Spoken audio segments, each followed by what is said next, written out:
Oh. No, that's him.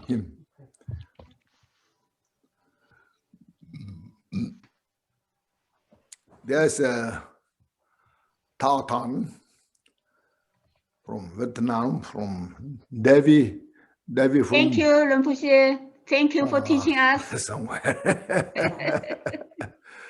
And H something. Okay. Rõ chị ạ, nét căng. Yeah, how many of you from Seattle? Yeah, we have a minute from Seattle. Minute. Seattle? Yeah. Who's the head of the Seattle group from Abu Lama? Oh, me. You are the head. Yeah. Devi, you are the head? Yes. The Seattle group? Yes. I know you before. You always remember my name, Yan Fen. Right now, because on the Zoom I use Debbie. Let's see, MacBook speaker, MacBook Pro speakers. All right, hello. Hello. Yeah, that sounds better. Can someone speak? Yes. Yes. Linda. Okay, good. Hello. Hello. Just we weren't hearing anything for a little bit. Oh. So excuse me. So you can hear me now. Yeah. We hear you. Yes, we We can can hear hear. Very Okay. clear. So everybody can hear. Yes. Yes. you. Very good. Yes, I see Oscar from Valparaiso. Is the Hi, Khenchen. ¿Cómo estás? Muy bien, Khenchen. Muy bien, good, fine. Qué bueno.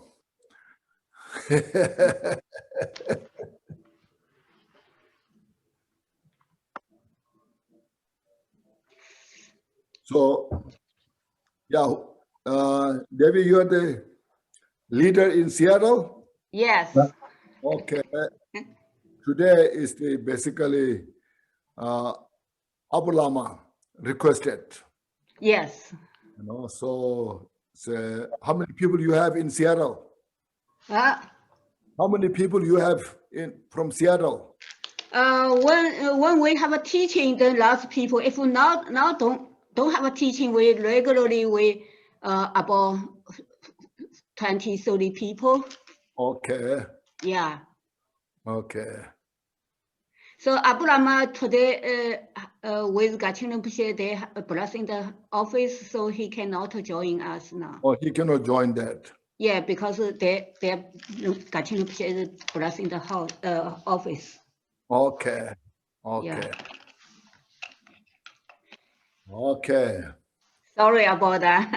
No problem. No problem. We have people from Yeah. so many places, you see, from Arizona, from Germany, from Maryland, and from Chile, and from Orange County. Where else? From Vietnam. Yeah, from Vietnam. Yes. Singapore too. From Singapore, Ong, I think Ong. Yes. Mexico too. Rinpoche. Oh, Su Ling. Oh, wonderful to see you, Su Ling. Yes, thank you, Rinpoche. Thank you. Yeah, what is Happy your to time? see you. Yeah, what is your time? 12 a.m. midnight. Yeah, 12 a.m. midnight. Yeah, thank you, Rinpoche. Thank you very much. Very good to see you. Thank you. Yeah, okay. So today, who's the chant leader?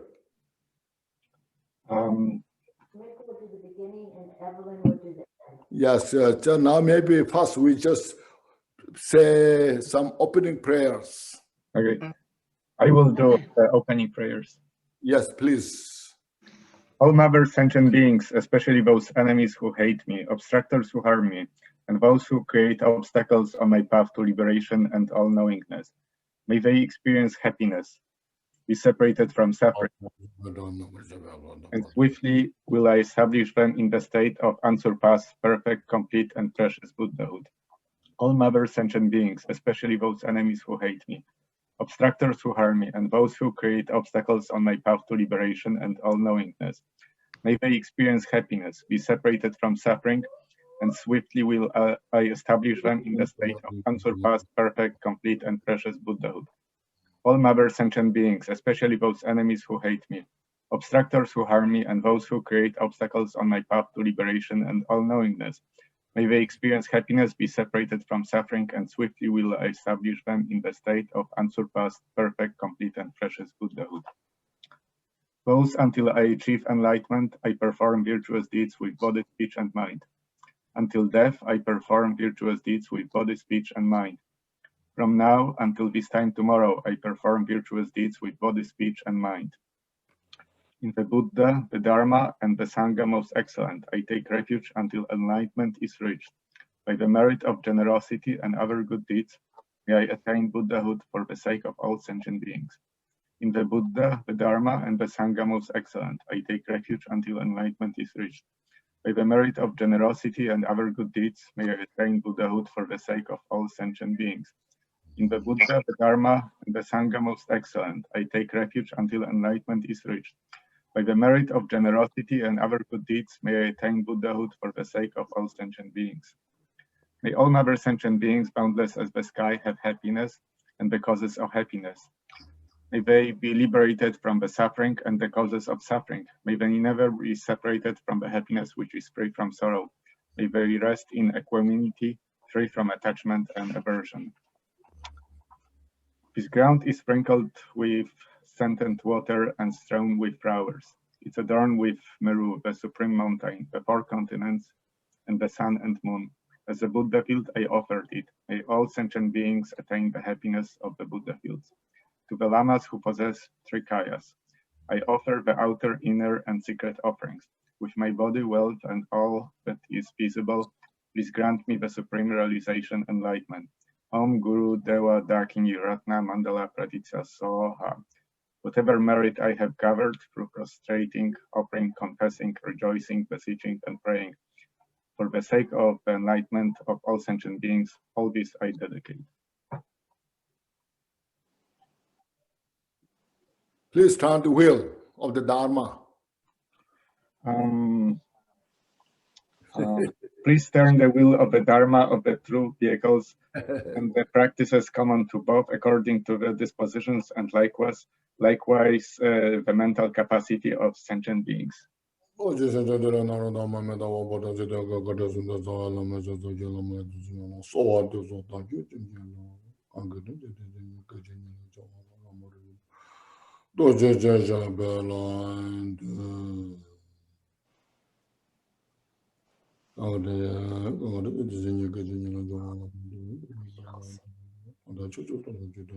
think I should go out.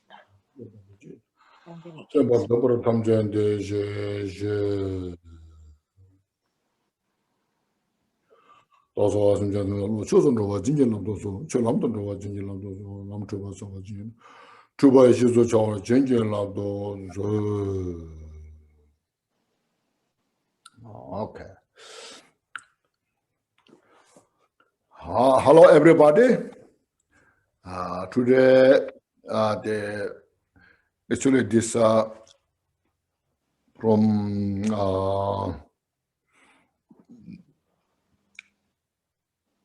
Garchin Institute, Abu Lama requested this teaching, especially to the people in the Seattle, that I think he has a group there. The topic is about the supplication to the 7 Taras, composed by Lord Jigte Sungkun.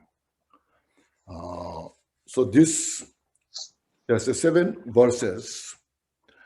It's very profound, both in the relative state and absolute state, you know. So when we say very profound, as I mentioned before, because our mind is profound, so to comprehend the mind of the individuals totally, so Buddha taught the teachings to reveal that. No. So because the mind is so profound, and the teaching becomes profound. And this is I say profound teachings because Lord Jigdel Sungun, he attained Buddhahood, complete enlightenment, not just a great scholar, not just a great meditator, but he attained Buddhahood. So from that state, then as a comprehensive, they taught the teachings. Even though it's just only 7 verses, but within these 7 verses contains the complete form of the teachings. If we individually have the nerve capacity to capture it, and if we don't have the capacity to understand this, we can just go through vaguely, just some ideas. So that's how the teaching is. It is not something, establishing something system, but it is a instruction.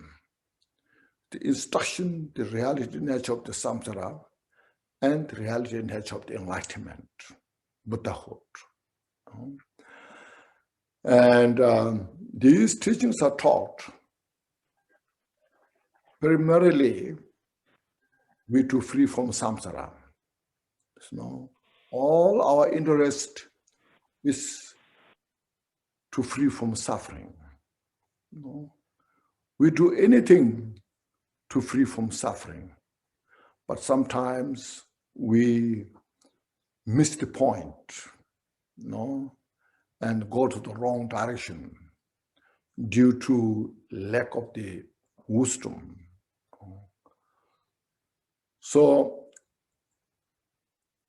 because everybody is interested to free from suffering, everybody is interested to have happiness. See, that's the reality. Everybody. So here, Buddha's teaching, as I'm explaining, not as a religion. What is that sound? What that kind of sound come from? Need to reduce that sound. Get rid of that sound. Also, bring your file, this mic is storm. Someone is not muted, maybe? Okay. Anyway, everybody can hear what I'm talking about? Now, yes, we can hear. Okay, so that's very important, you see. So here, in a very short time, I try to explain the purpose of the Buddha's teaching. It's not just being a religious person. It's a being how to have the wisdom to capture, to free from the cause of suffering. Sometimes we do anything, making a mistake to free from suffering. And so we end up in the state of suffering. So we can't get out of the vicious cycle of the suffering because we don't have enough wisdom how to kind of cut through that boundary. So this is very important. We get the message. Buddha taught so much. You see, we have so many Buddhist countries all over the world. Everyone, the emphasis, they have their own emphasis, saying this is a real Buddhist teaching. No. All the Buddhist countries, they convey that, you see. So that shows how Buddhist teaching is so advanced, so complex. This because it's mentioned our mind. So every individual has their own way of communication, how to see things, how to do things. But sometimes we are off the track, not so much free from the delusion, you know. So we are the kind of not in the right direction, because off the track. Make sense? So this new kind of new ways, you know, saying off the track, right track, off the track, you know. We all try to have the right track, but sometimes we go to the off the track.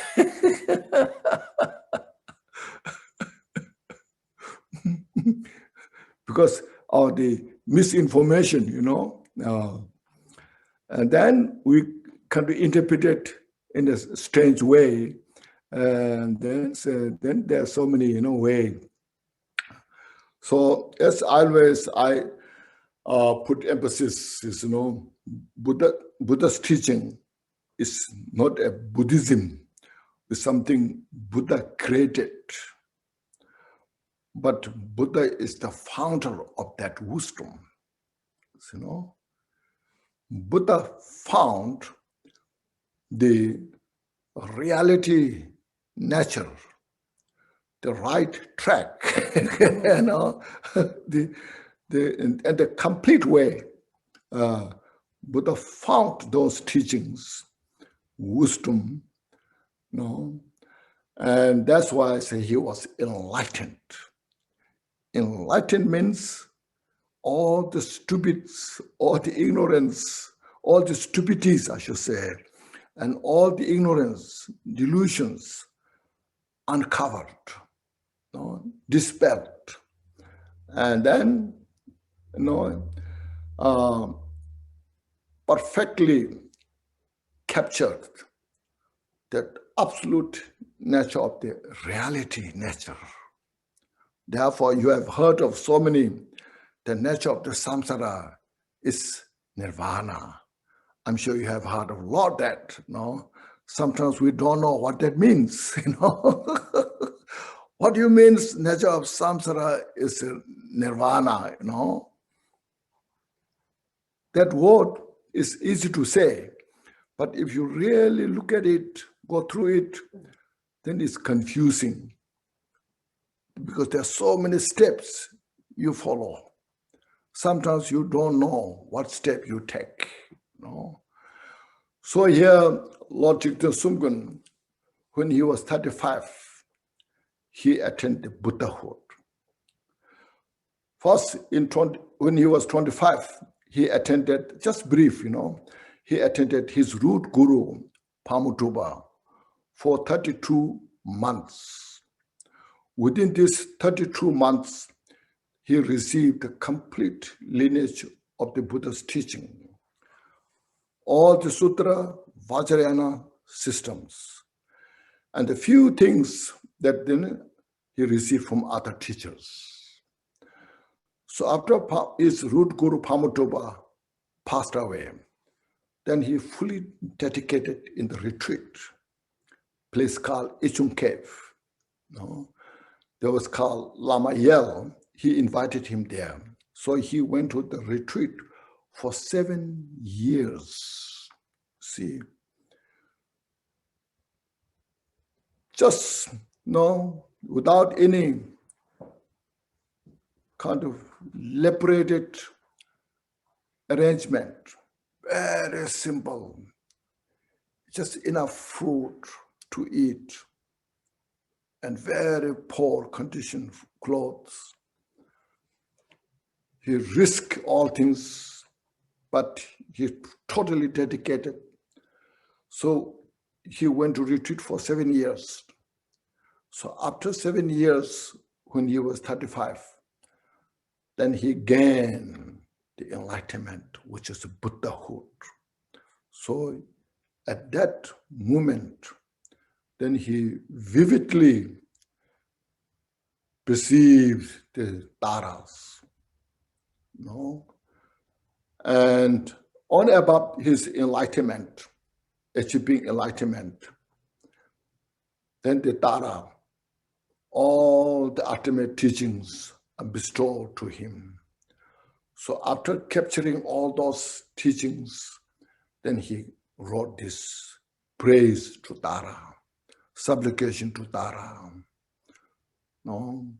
So I will we'll go through this, and I will try to explain as much as possible. I'm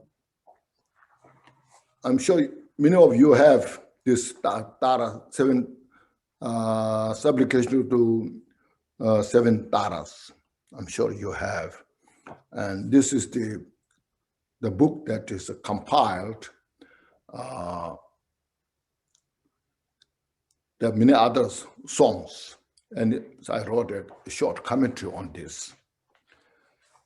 This book is called Opening the Treasure of the Profound. Okay. So that said, in the unborn Dharma Dhatu abides the Reverend Mother, the deity Tara. First this you see. So here's the missing one, Ma. In Tibetan, we have Ma Kyawa Mepe Chuying Na. Yum Chuzun Hamo Tomashuk. So Ma is missing here. I try to put this, because this is my translation, with the help of the real translator. I try to say this mother, it looks like it doesn't come there so enough good. So he just, he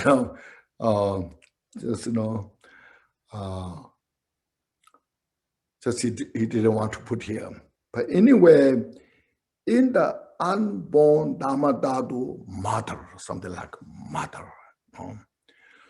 This, and then abides the Reverend Mother, the deity Tara. These two has a very important point. First, please look at it. And the first one is in the unborn Dharma Dhatu, mother. What it's saying is the complete, what you call the original enlightenment, the absolute state of the dimension of the enlightenment. What everybody is supposed to achieve that state. So here, mother, see, it means Panchana Paramita, the transcendental wisdom. The transcendental wisdom, Panchana Paramita, the total state of the enlightenment.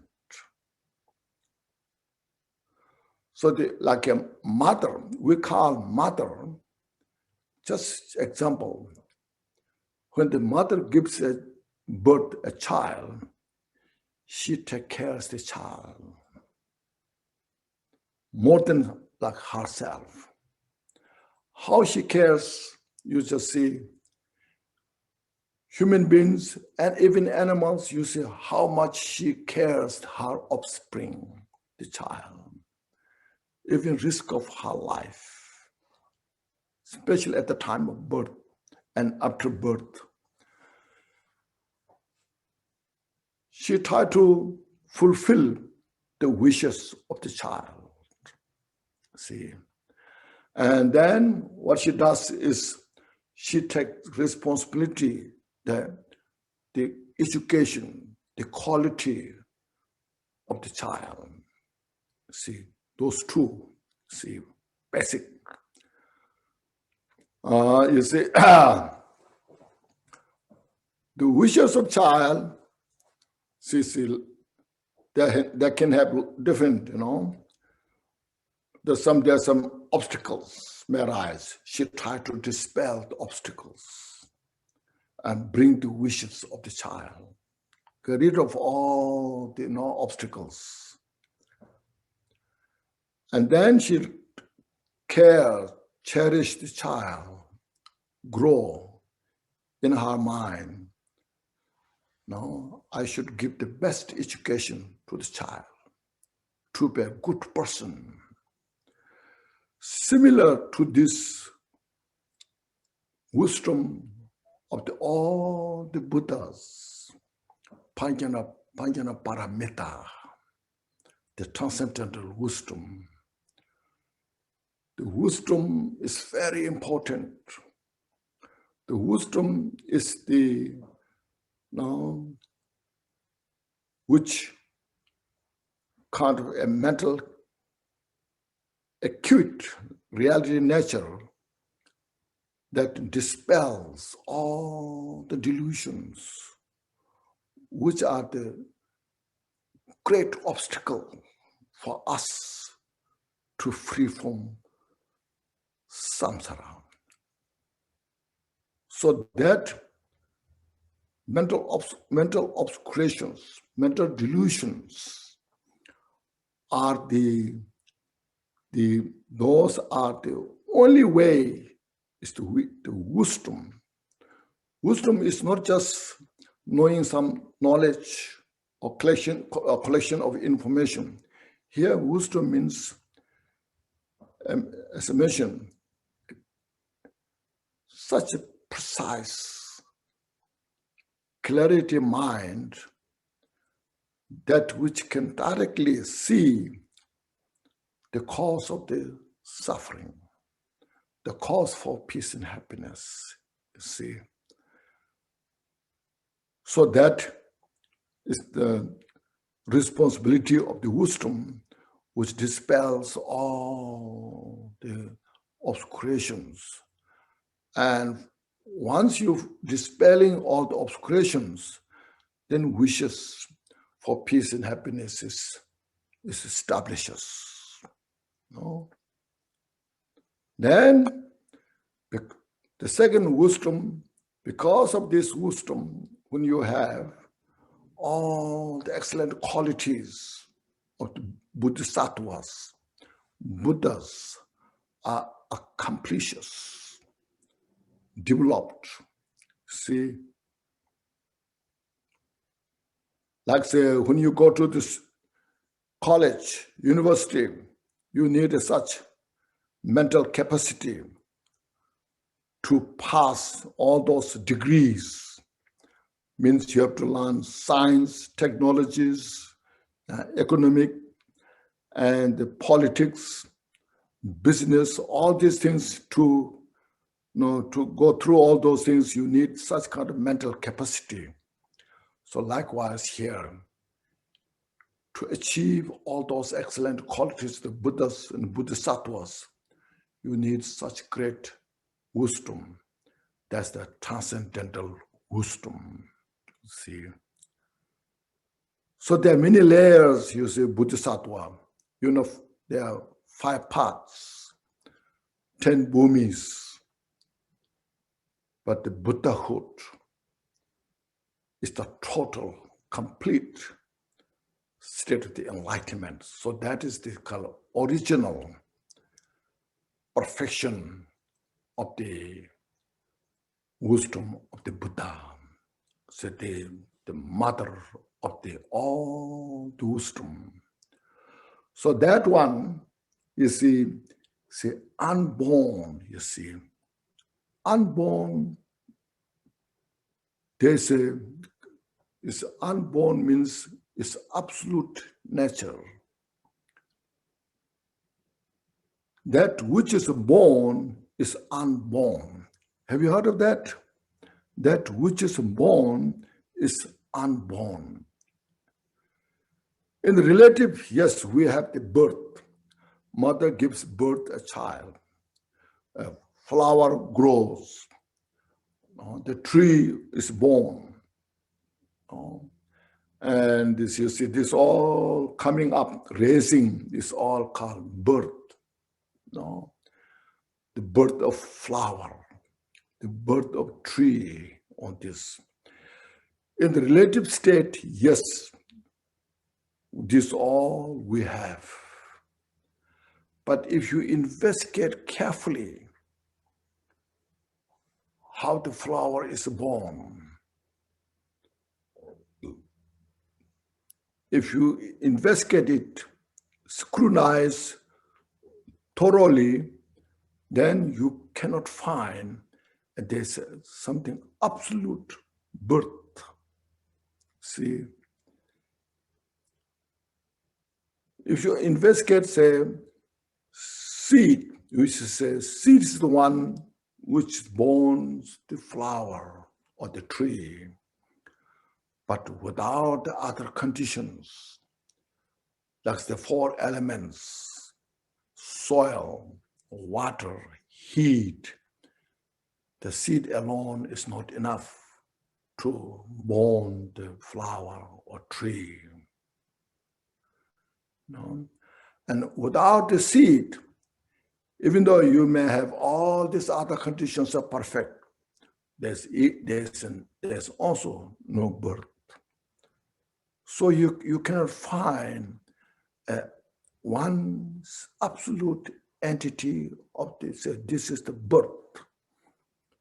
So that's called, when you investigate carefully, that's called unborn. There's no real entity of the birth. So in the relative, yes, there's a birth, as mentioned. So that's why everything in the relative state is called like the mirage, like a dream, like a reflection, the reflection of the moon in the water. So all are just display. So that's why it's called the birth which has no real birth. It's unborn.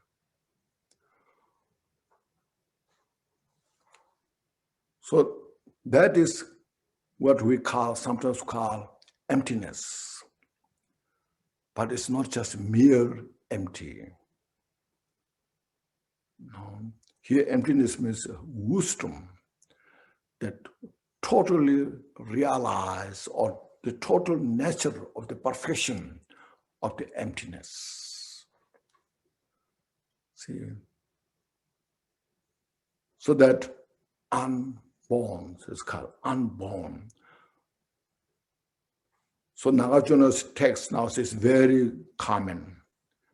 Neither born from oneself, nor born from others, nor two together, or also without cause. So all the like flowers, trees, they grow, they're born with all the causes and conditions.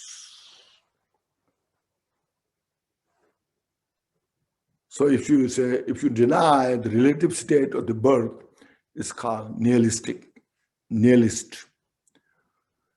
And if you see this as like the permanent, it's eternalist. So it's a two wrong view. See, so that is the mother of the transcendental wisdom. It's called unborn Dharma, Dhatu. Dharma, Dhatu, Chöki, Ying. Dharma means phenomena. The phenomena abiding in the free sphere, no boundary. So that is the absolute state of the enlightened nature by itself. No one has created. That's the real nature of all these phenomena. Whether we realize or not realize, that is the total nature by itself. When you chant Samanta Batra aspiration prayer, it's all about that, you see. But without knowing, it's beautiful words, but not so much there, you know. But you need to understand what the point is. So in that, you know, abides the Reverend Mother Deity Tara. So Tara is a historical enlightened person. It's not some mythology. It just appears of some mythology way, no. Tara has a long history.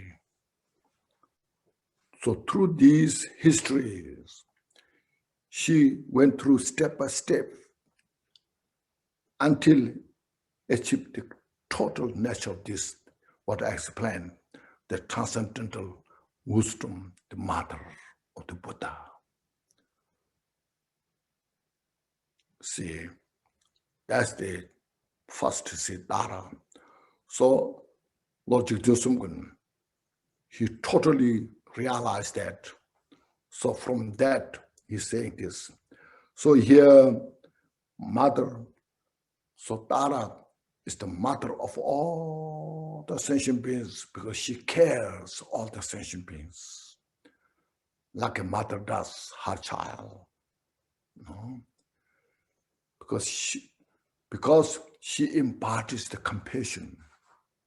It's the point, not just wisdom, but compassion. It's called non-referential compassion, non-objectified compassion, compassion within the framework of the total wisdom. So the inseparable nature of the wisdom and compassion. Wisdom, not just as mentioned, regular wisdom, realization of the total emptiness. So from that, see, the compassion is the flavor of the wisdom. So from that, then her activities are manifest unceasingly. See, there's no kind of say, now say it's stopped. Her activities are there 24 hours to every sentient beings. It's called mother. No, reverent here in Tibet, saintly we have in Yum Jizu Jejun. Dun is saintly. Saintly means perfected all the obscurations, all the mistakes. No. In other words, her morality is totally kind of say enlightened nature. So saintly, deity, because she's enlightened nature. The Tara means liberator. So she liberates sentient beings. It's not just name she received, but this is something that designates her activities. The designation of the activities that she manifests activities to liberate sentient beings from samsara towards the enlightenment. Now, having said that, we should all understand, we may think, why not she's not doing enough to me, I'm suffering, I have a lot of obstacles, why not she's not dispelling my obstacles, all these questions comes, a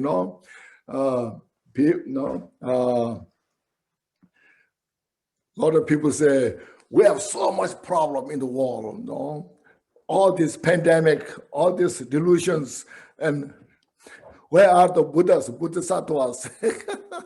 where they're resting,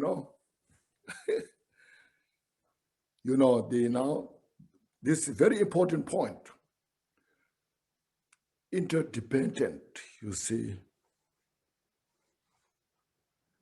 Interdependent, that's what his point is. Without the left, there's no right. The right is designated there because the left. So to respond all the activities of the Buddhas, we need also our own condition. See, our condition and Buddha's activities, when they meet, come together, then there's no difficulties. But if we resist, Buddha's blessing, directly or indirectly, then you see, there's no, it's incomplete interdependent, okay? In other words, it's an incomplete interdependent. So this is very important point, interdependent, so. When individuals, great practitioners, have all the conditions, and Buddha's blessings is just there. Buddha's activities are just there. So we have to make that understanding. First, because we have those teachings that we should hear and then contemplate and practice meditation. Okay, that will now, I will explain later, see. So then here, she bestows happiness on all sentient beings, you see. That's what I usually mention, you see. Buddha's teaching is for every sentient beings, not just only for Buddhists, and not only just for Vajrayana practitioner, Buddha's teaching is for everything, inclusive.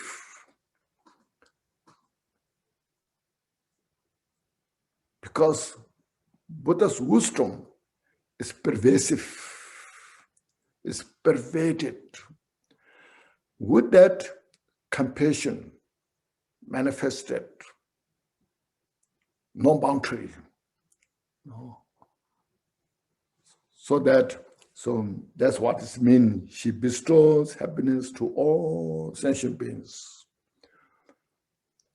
So then I request her to protect me from all fears. There, Lord Jigta Sumgin, he says, he himself attained Buddhahood. There's no fear for him, anything. But he wrote this representing all the sentient beings.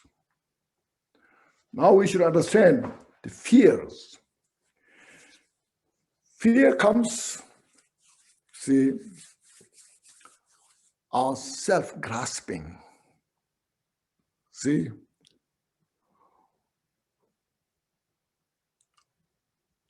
We all know, no? I'm sure you have heard of, so Buddhists believe no self. Have you heard of that? Buddhists believe no self. So Buddhists believe karma. Buddhists believe reincarnation. Have you heard of those? Something like a Buddhist belief or Buddhist system. In reality, you have to understand there's no self.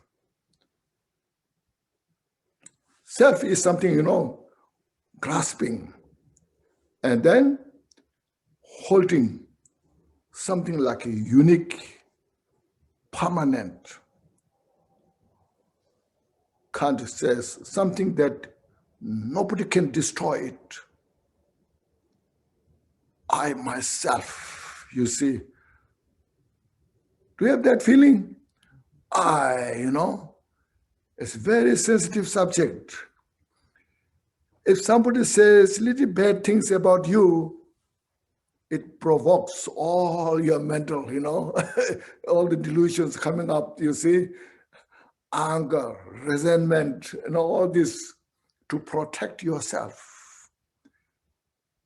Something like exists permanently.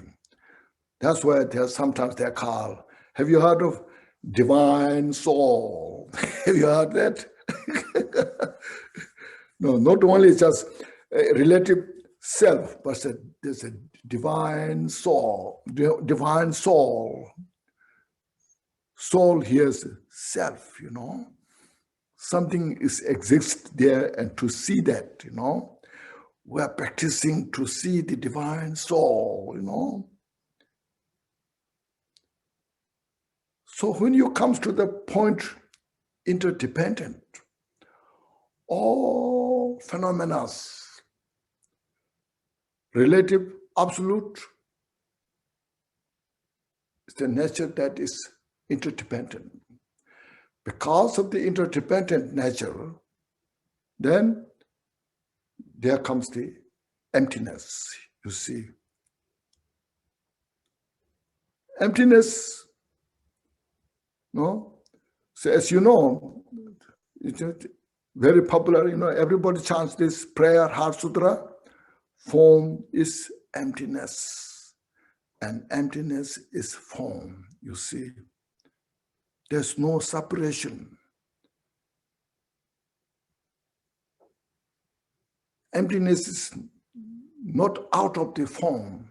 So then we say, this is 5 skandha, you see, form, feeling, perception, formation, consciousness.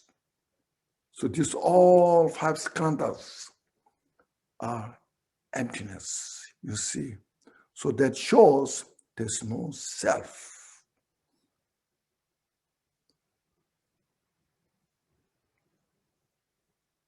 So all the fears come from the grasping the self. If this happens, what should I do? There's something, you're losing something, without realizing emptiness, without realizing everything is interdependent. We have so much fear losing your face. If this happens, what should I do? Something we feel desperate. See? In the Samsara, everywhere you see, it's not just only Buddhist. Buddhist, non-Buddhist, doesn't matter what religion you believe, or without religion, doesn't matter what kind of culture you have, language you speak, educated, uneducated, rich, poor, we all have so much fear. So that fear comes from the self-grasping. Make sense? So that's why, so you have to understand there's no self. Even sometimes, say, Sentient practitioner, Mahamudra practitioner, we have such a strong ego. I am a Mahamudra practitioner, I practice this high deity, powerful deity, and I practice emptiness. With a big ego, you are practicing Mahamudra.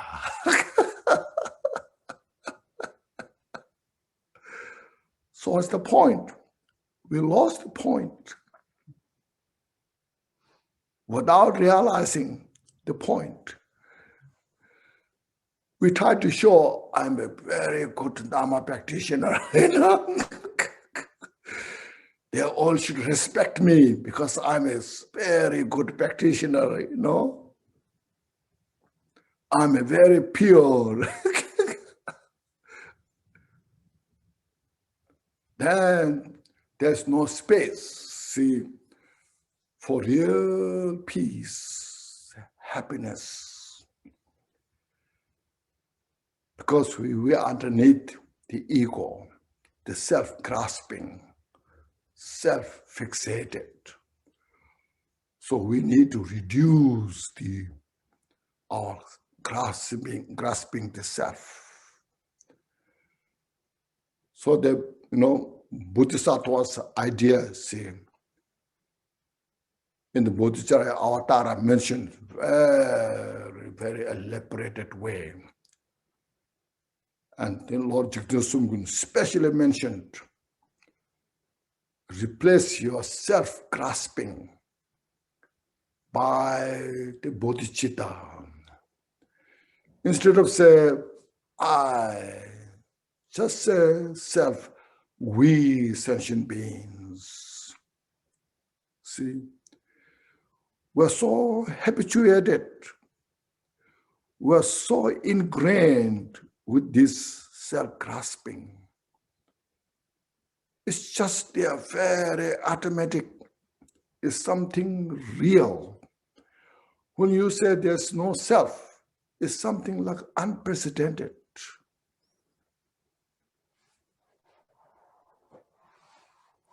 So it's, if we cultivate that use the self, I, just use we sentient beings. That's what the Mahayana practitioners use. We say prayer, may all mother sentient beings. So may we all mother sentient beings. If you replace that way, then when we get used to it, so then our concern is not just only oneself, but our concern is for all the sentient beings. That's why, as I mentioned, Tara, her concern is for all the sentient beings. For Buddha, the concern is for all the sentient beings, not just for one individual.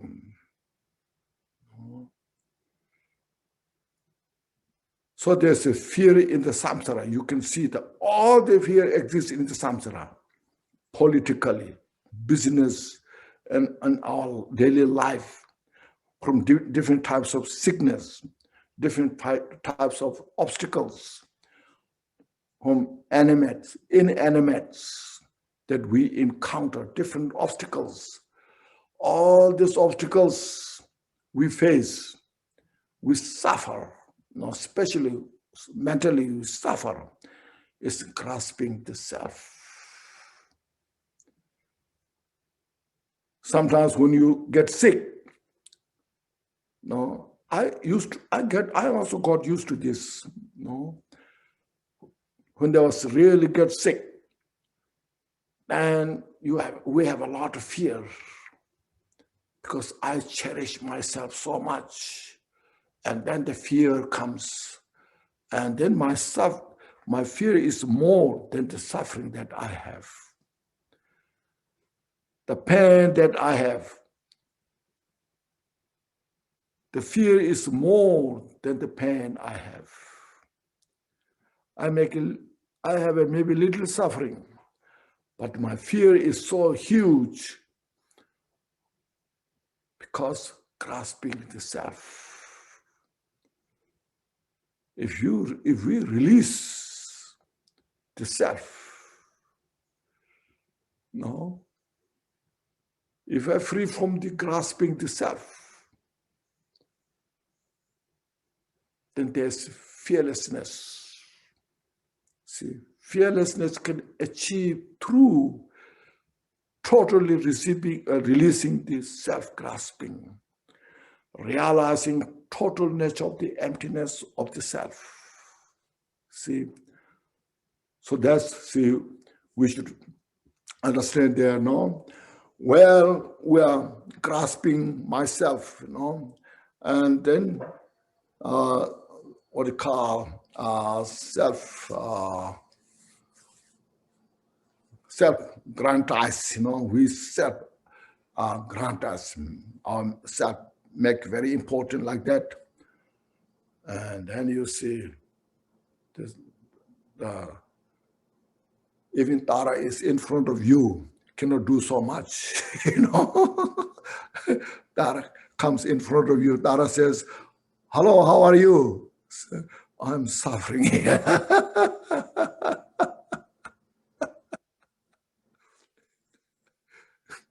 Then Tara will say, release your attachment.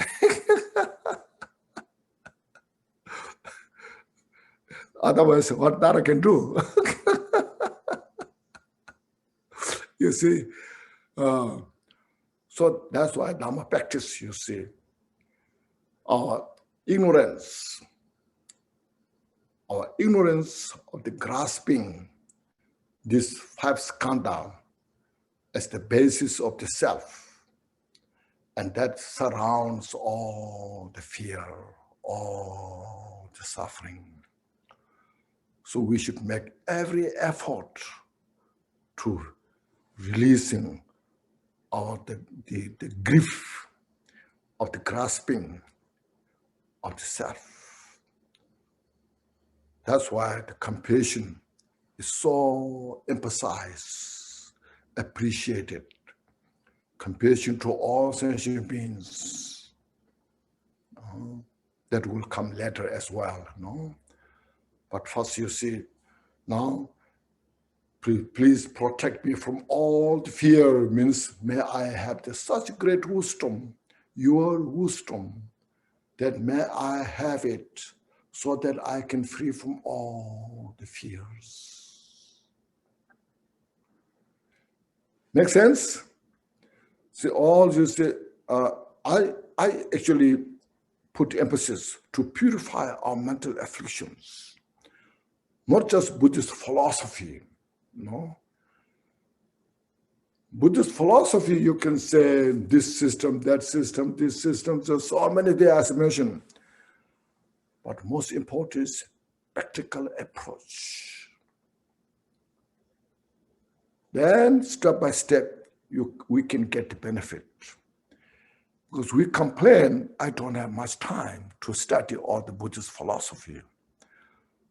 Since we don't have time, so what we know, we have to understand how to apply in our daily life. Apply Dharma teaching means look at the mental weakness, mental afflictions, desire, attachment, aversion, greed, resentment. These need to be purified. All the teachings that we study, bring into the mind, purify. When we could purify, we become less sensitive.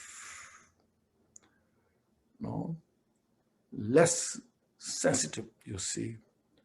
And when we have become less sensitive, there's a peace in the mind. So that is our interest, and that's what importance of the study, practice Dharma. So that's why there's this fear in the Samsara, and the fear in the Nirvana is like Arahat, Sharavakas. They are not fully attained to enlightenment. So until we achieve the Dharmakaya, there's still fear that all need to be purified. So I request her to protect me from all the fears. Okay. That's the first verse. It's very profound, isn't it? See, now you see Please understand this. Now, second one said, through not understanding oneself as Dharmakaya, one's mind is overpowered by the kleshas. Kleshas, you know, mental afflictions. Okay? In the Sanskrit, kleshas. In Tibetan, nyomong. See, Rangchugu yinba mashemba. So nyomong want to jubayis. Makro chabe simjanlam. Yumhamu chuki chapter source, you see. Now, without realizing oneself as the nature of the Buddha, our mind is overpowered by the mental affliction, the kleshas. Our mothers, sentient beings, wander in Samsara. Please protect them, deity, mother. So this now has a very profound meaning as well. You know? So please, you know, we should understand this in this way, you know. The commentary is there, but here we have, you know, this very mind that we have now, that itself is called co-emergent nature of the mind. And that itself is the luminosity. And that nature itself is emptiness. See? But we fail to capture that.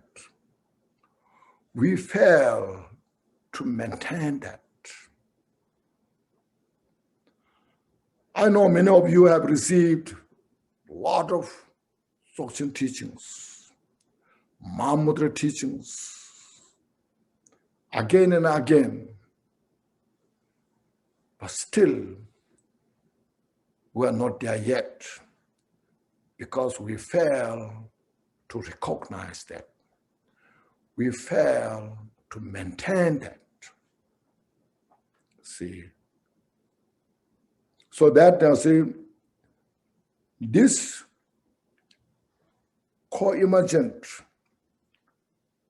co-emerged means that's whatever is manifest our mind, co-emerge, means inseparable of the emptiness itself. Its nature is luminosity, and that is the Dharmakaya. And it is the, right from the beginning, is pure by itself. Now to get the understanding some of this, we have to use some examples. See, first there's a quotation from called Vajra Net.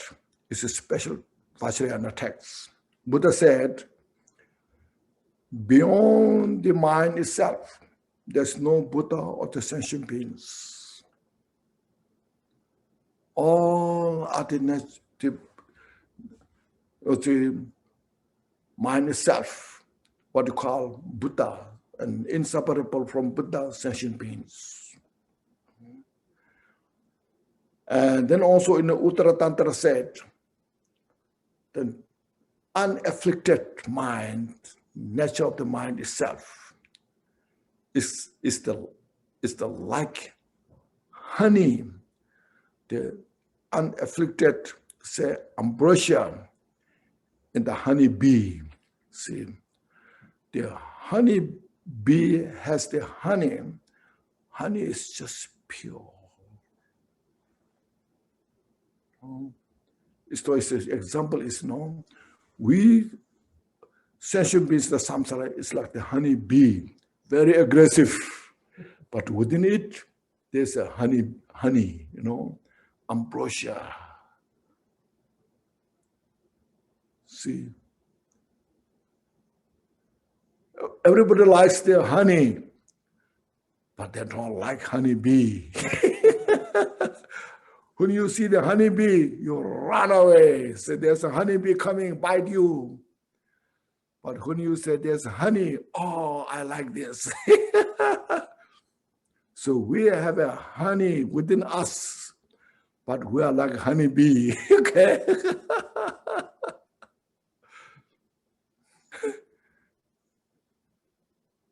So what do we need? We just need to get rid of the honeybee. Just be as a honey, okay? It's very good kind of analogy. Then in the praise to the Dharma Dhatu, that's called Chewing Toba by Maitreya. It said, water under the ground, way under the ground, there's water. It's so pure by itself. See? When there's no water, there's people go around to find the water, and there's a machine to check, and they say, oh, there's a water underneath, under the ground. And when they dig the water, and you say, just a pure, fresh water. This water is so fresh. I just got from under the ground. There's no chemical. There's no. Likewise, in this mental affliction, there's a pure awareness, the wisdom. It's free from all the false. See, this you see, in the Samsara, we are in the dualistic state. Like, dislike, right, wrong. We have all this, you see. Therefore, we need two parties,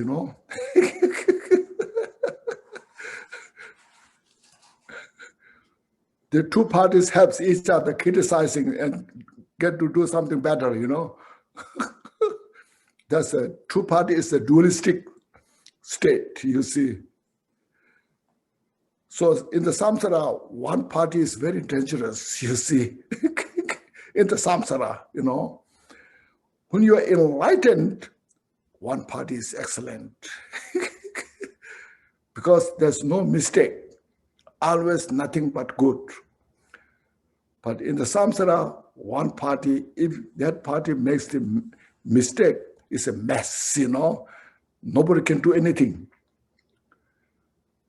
So in the Samsara, two party is good. They fight each other and then get done something better, So within this, in the mass of the mental afflictions, there's such a pure awareness, clear, free from all this stands, said, Then, in some Buddha Tantra text said, Buddha is within. You cannot find Buddha from outside of you. But because of the ignorance, or obscured by the ignorance, we don't realize Buddha is within. That's why you see all the teachings tell you how to meditate. You sit, you have to realize, meditate. When you say prayers, I say prayer to reborn in the Dawachen Pure Land, somewhere else, we don't know. Somewhere in the West, Pure Land, Buddha Amitabha Pure Land, or in the Eastern Buddha Pure Land, and in the Northern Pure Land, you know, it's the duality. See, then when you instruct, say, our mind, you have to purify your mind, cloud the mind, you have to dispel. So I always instruct you, just sit down, meditate. We'll never tell you, go there and there for enlightenment. You see? Make sense? So this is how important the teaching is. We don't realize Dhammakaya is within us. So I'm so poor, inferior, I'm so stupid, you know, and such a great enlightened master, and you know, we always look down ourselves without inspiration. Then there comes somebody, you know, dominates you, and then enslave you, so you are inferior, you know. You are samsaric being, you are nothing but inferior, you know. Then comes the slave system come there. When this great teacher, enlightened masters, will never do that. You have the same opportunity that I have. In reality, your nature and my natures are no different. But you have to wake up. Say, Buddha nature. That's why if you read the Jewel Ornament of Liberation, the first chapter is the Buddha nature. See?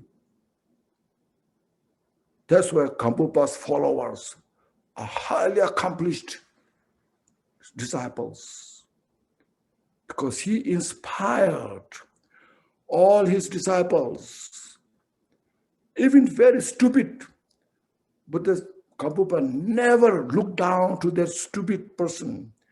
He accepts, brings up, you sit, I will teach you, you can make it, you can do it, and all have become such a great practitioner, you see.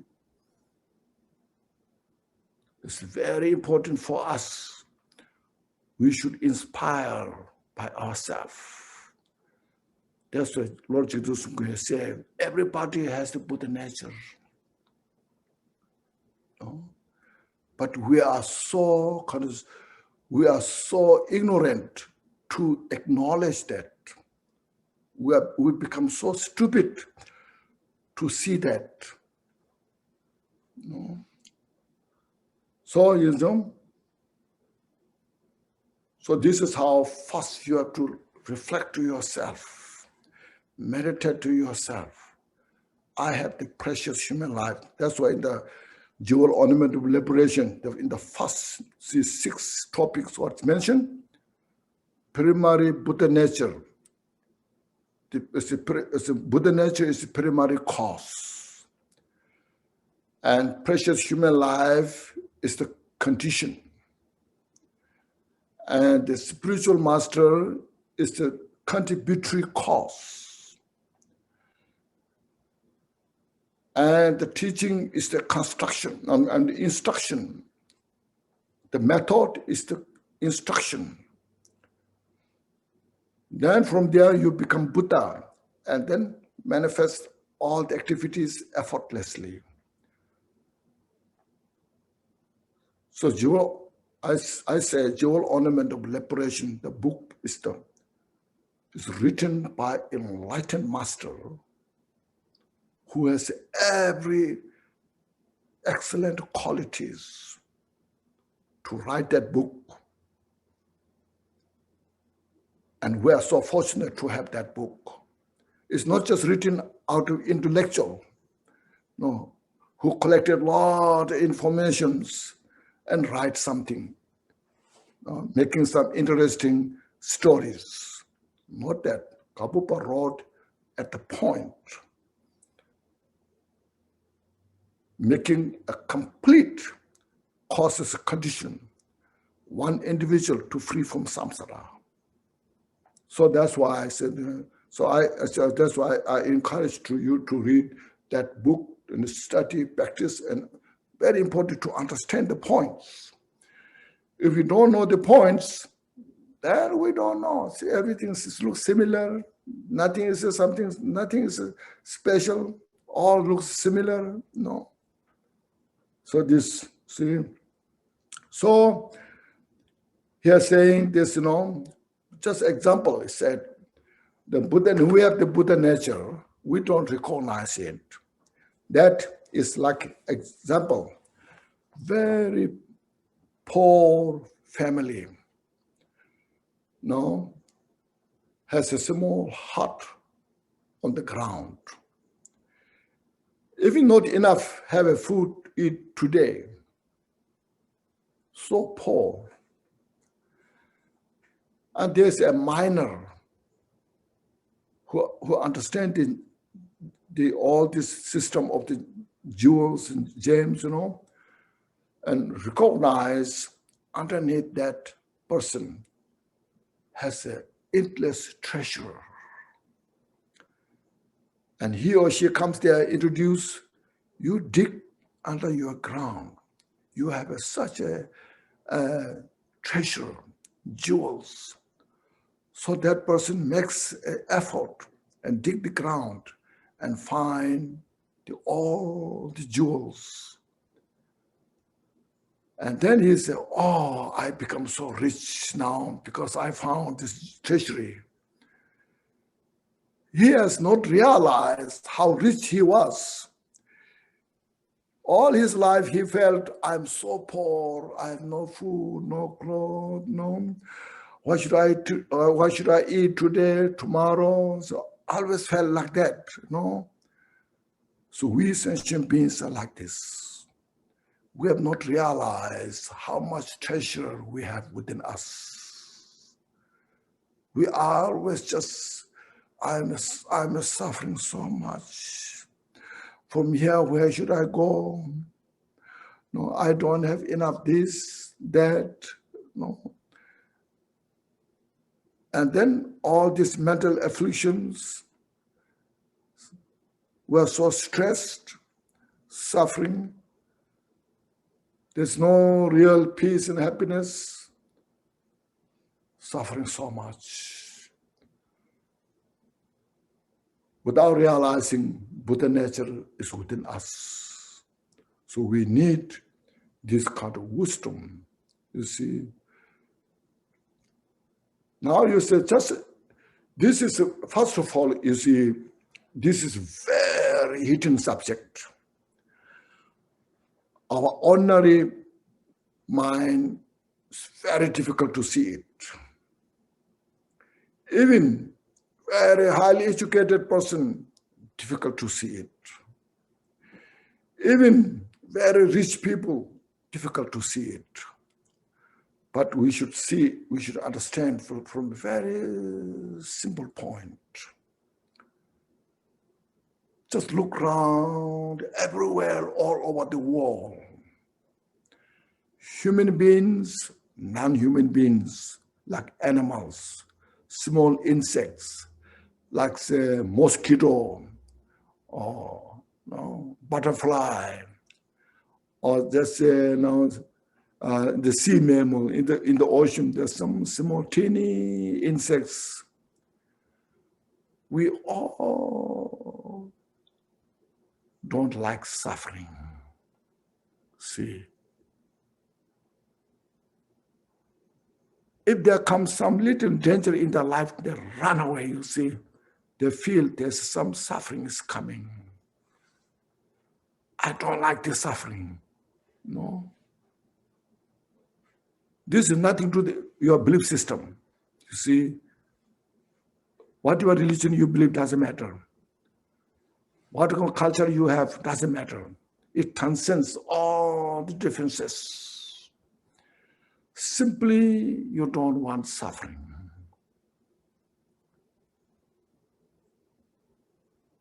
You just want to get out of that suffering. Doesn't matter big or small. No? Then everybody desire peace and happiness. Even ruthless person, very destructive, ruthless person also desire for peace and happiness. So look at this.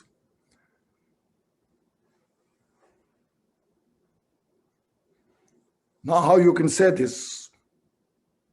How you can explain about this? Make sense? Look at this. Now only is we can understand is because the Buddha nature. The Buddha nature itself is the total peace, total joy. Is unafflicted. Because of that, no matter how stupid we are, when there comes small suffering, physically, mentally, just immediate reaction is wants to be distant from this. You want to be estranged. Estranged, you know the word estranged? What's that mean? You want to be distant from that. You want to be separate from that because it doesn't agree with your Buddha nature. The suffering, you see. As soon as when there's even some afflicted peace, joy there, you feel so comfortable. No matter how much happiness you have, you never satisfy because you have not actualized the total nature of the Buddha nature. No. When you become Buddha, then the perfection of the peace and happiness. Make sense? So these are the very important point why we need to study, practice the Buddha's teaching. As mentioned, Buddha's teaching is not a religion. It's not a belief system. If you know it, it's the way how to free from suffering. It's the way how to actualize the total absolute nature as itself, or as it is. So that's why I say we have the Buddha nature. No. Now say how it was cured, you see, without realizing oneself as the Dharmakaya.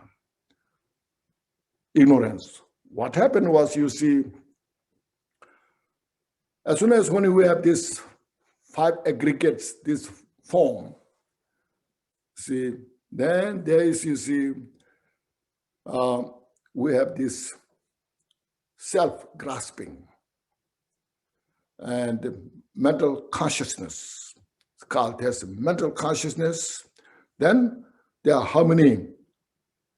There are 5 consciousness.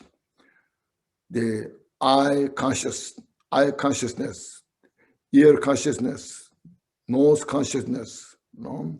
The tongue consciousness, body consciousness.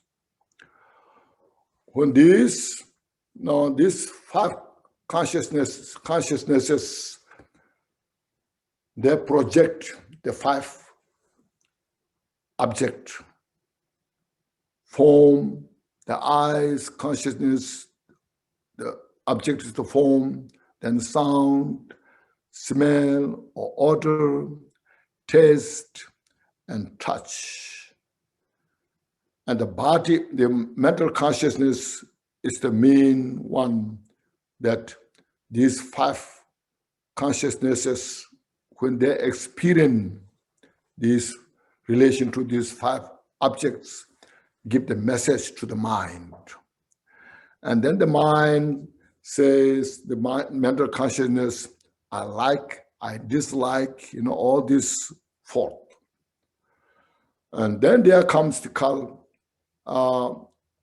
Nyui, the afflicted consciousness. Nyomumbe Yi. That is this, as I mentioned, the self-grasping I, like or dislike. See? And then they call this alaya, stored consciousness. So these 8 consciousnesses.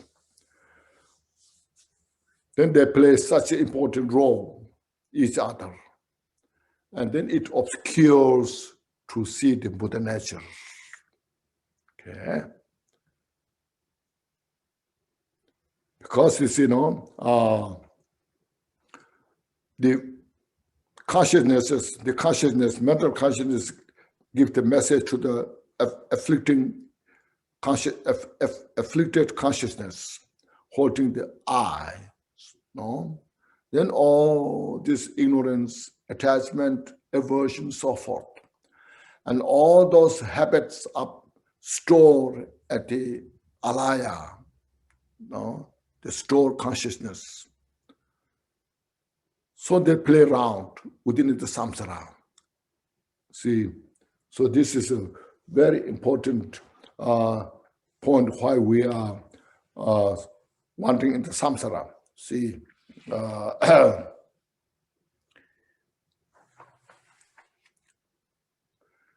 then this outside, you see, all these things, manifestation, you see forms, it's like a magic show, The magicians have the wine, the tricks, all this, and they display all different things, you see. So in the samsara, all these causes and conditions, mental afflictions, they display all these causes and conditions. Then we see things as real, Actually, it's just a magic show. That's why in the Mahamudra and the Sokchen you can find a lot of analogies, examples. It's like a cloud, you see. It's like the ocean's wave. It's like a mirage. Have you heard of those? See, we have to understand this. Everything is nothing but magic show.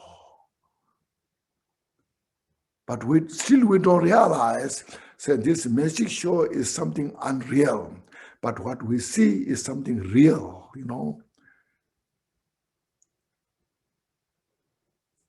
So in the, Lojidusung song, you find it's another song, Tong, you see.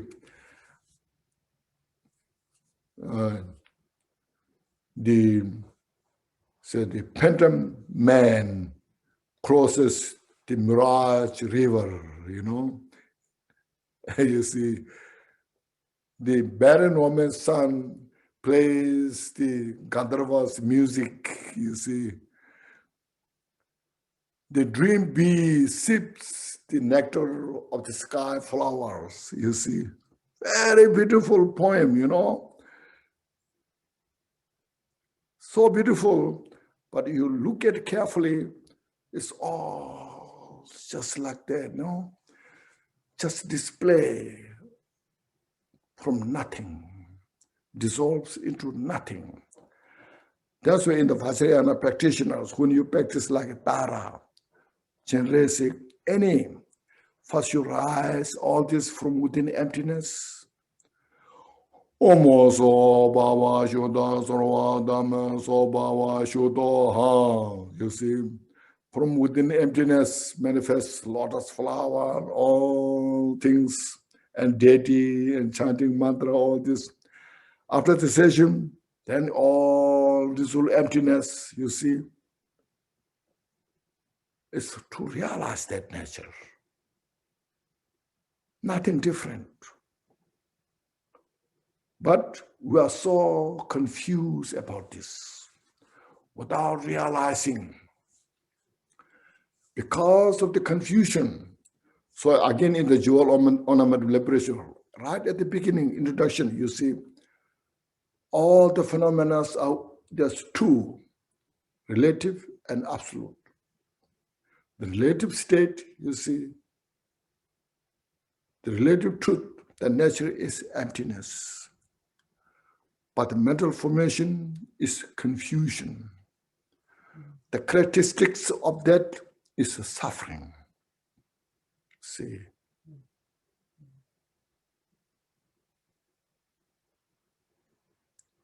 So this is very important. So no, everything is just play of the magic through our ignorance, mental afflictions, all this. So in mental afflictions and the karma. And from that karma, then comes the result, effect. So that effect is the cause, the effect is cause from the cause. And that cause is created by the mental afflictions. So it's these three cycles.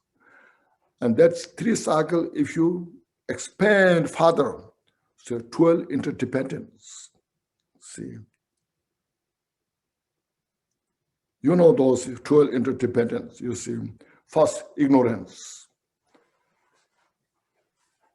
Then from that ignorance, mental formation, creating all the causes.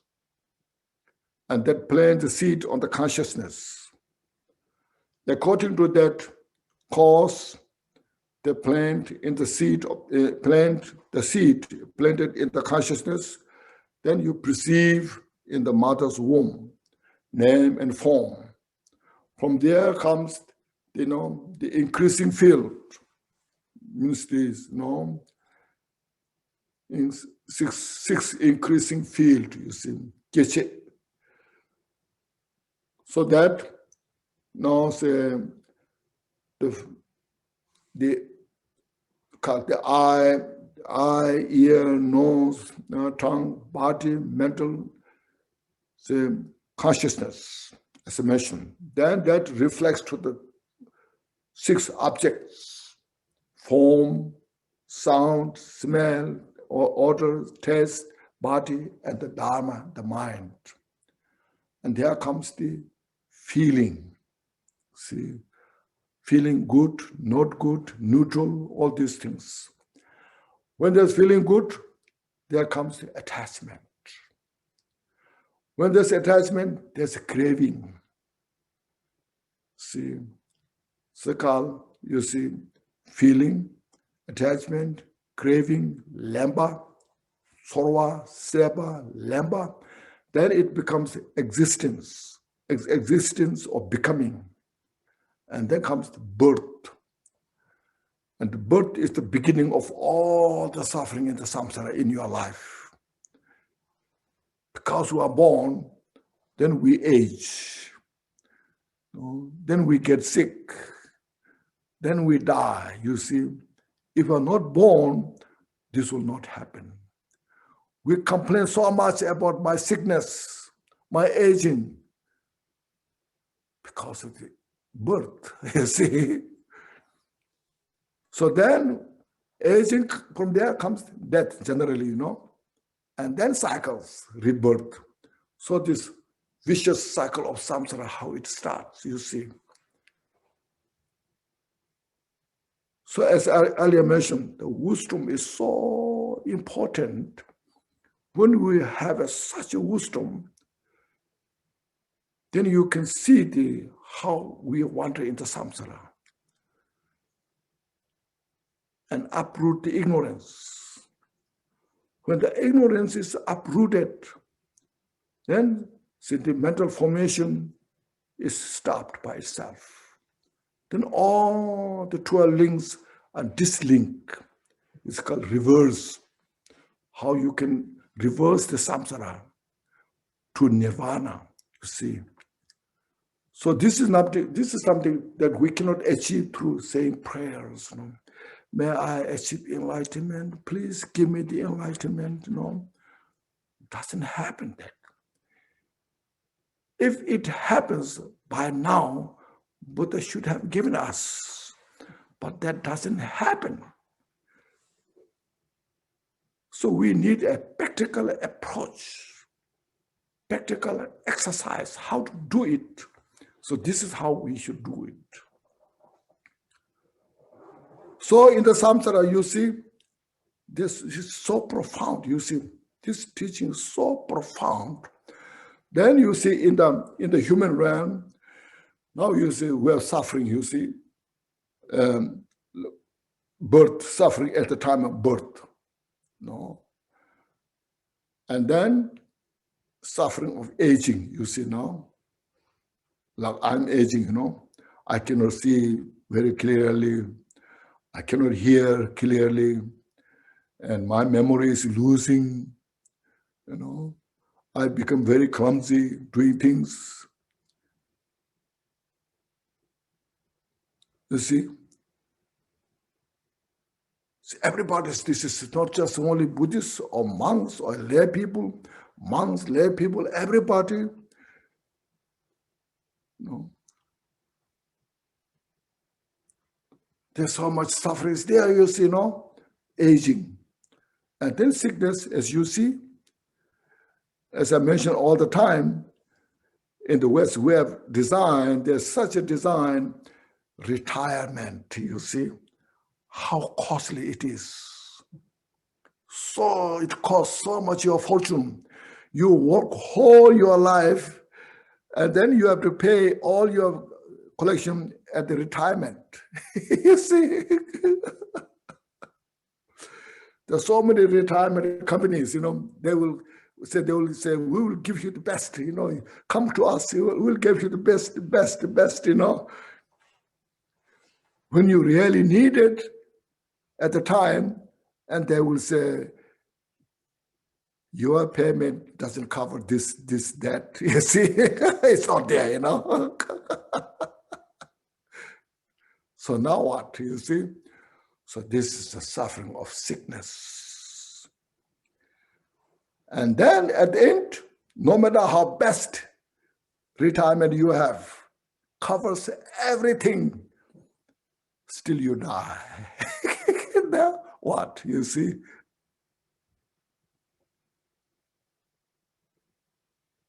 This all suffering in the samsara.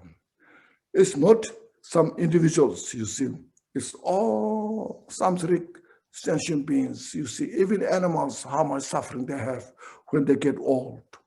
Like sometimes look at your dog. Then when your dog is so old, then you say, mercy killing, you know. You kill it actually, you know. It's actually, that doesn't help, really. It's for your convenience. We kill the dog. So you don't want to take care of the dog when they're suffering, you know. Your cat, your dog, you see, look at these things. Everybody's still going through this. That's why I mentioned Buddha's teaching is not a religion, not something like a culture thing. You know, wearing hat, you know, big hat, sitting on the high throne, using the umbrella, and with this, you know, all this elaborated ceremony, those are culture. They are not, these are not Buddhism, see. The actual teaching is the Four Noble Truth, bodhicitta, emptiness, you see.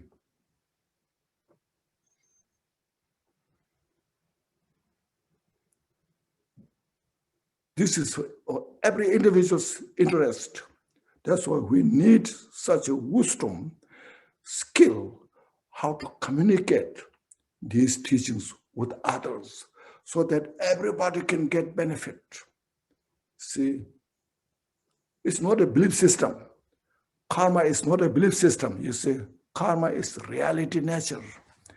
Everything constitutes within the framework of the causality. See, that's why the scientists, yes, nowadays, you know, they are working so hard to create something so that they are making some cause, you see, like vaccine, you see, no? The vaccine, how much they're working hard to make the vaccine.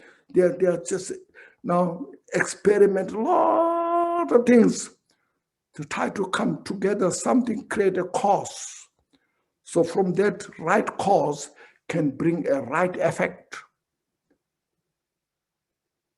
See, so some vaccines, they say it is now 90% good, 95% good.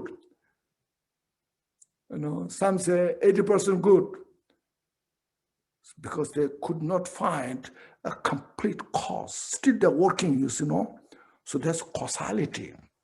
So Buddha's teaching is such a scientific, but from the point of view of the mind. Buddha captured complete nature of the mind of every sentient beings because he realized himself total. The mind is such a complex subject. I always mention this. You cannot see the mind from the machine. No matter how sophisticated machine we have, cannot find the mind. Only through the mental practice. Mind can only understand through the mental practice, not by matter, not by machine. And this is not a Buddhist belief, no, it's reality nature. So that's why we call Buddha, who's totally realized this mind, no, and taught from that state with wisdom and compassion.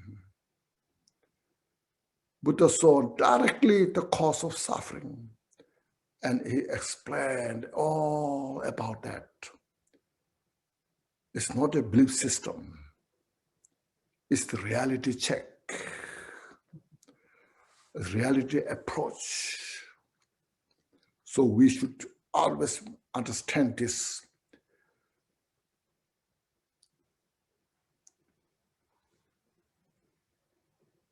The scientists, they are really good. They're going the right direction, but they have not fully realized yet. You know, they have a long way to go.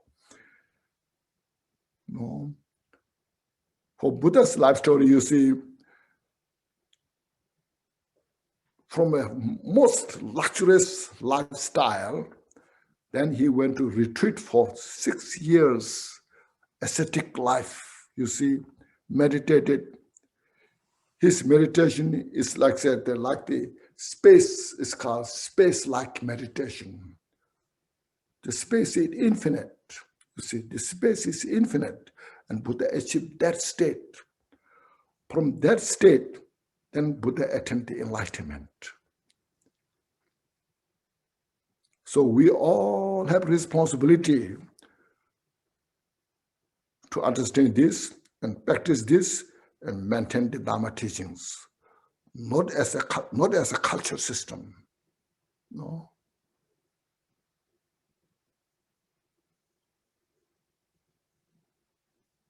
It's the interest of the every sentient beings, ourselves and all, you see. So this, so I'm saying now that, let's mention now, the 12 inter-Tibetan link is just only in the human realm, yes, you know, but in animals, God realms, maybe cannot explain all the 12 inter-Tibetan. But 12 inter-Tibetan is connected to the human realm, where mother's born, mother's birth. As other mentioned, suffering in the hell realm, you can look at the suffering of the hell realm. Hungry ghost, animal, you can see. Now, human realms, in the human realm, we have all the 6 realms of the suffering, you see. Sometimes physically, we are so tortured. See, like a hell realm. In the human realm, you can see nowadays, people are starving to death, suffering from the famines, wars. It's like a hungry ghost, you see, hungry spirits. And sometimes we are so stupid, like animals, almost like we're eating each other, you know. And we are such a jealous each other. And sometimes we have very good lives, you know, like God ran. You have good health, good house, you know, and good wife and husband, sitting outside in the, you know, such a umbrella. All the delicacy you have is God, like a God ram. But that's not permanent. It changes to suffering. So you see, in the human realm, we have all the suffering of the 6 realms. Be sure that understood. Because Nagarjuna said that, you know. So from this, now it makes sense to study, practice the Dharma teachings. See.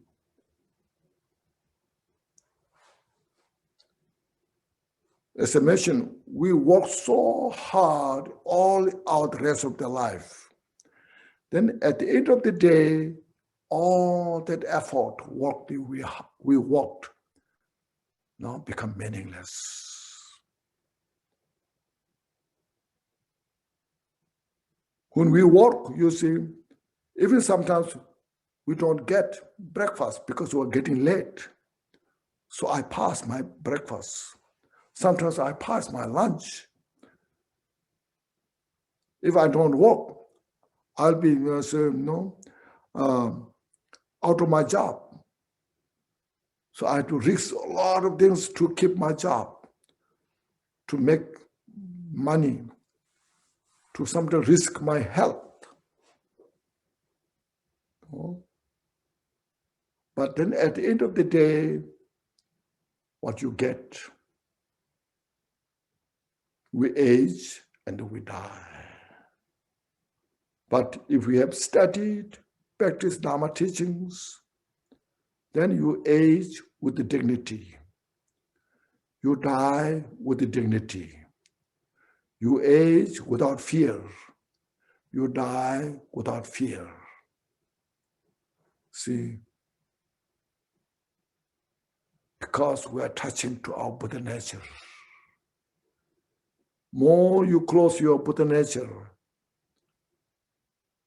then less fear. Because that's your absolute refuge. Your absolute refuge is the Buddha nature. That's why I say in the Uttara Tantra said, the ultimate refuge for the sentient being is the Buddha, which means within you. But as we are in the dualistic state, first we have to look at the Buddha, something like outside there, because we have a historical Buddha, historical Buddha who taught the Dharma teachings. We take refuge in that. Slowly, slowly, that all is into you. Because when you visualize whoever that dissolve into you, because we have the Buddha nature. We have to realize non-dualistic state. That means it's your own mind.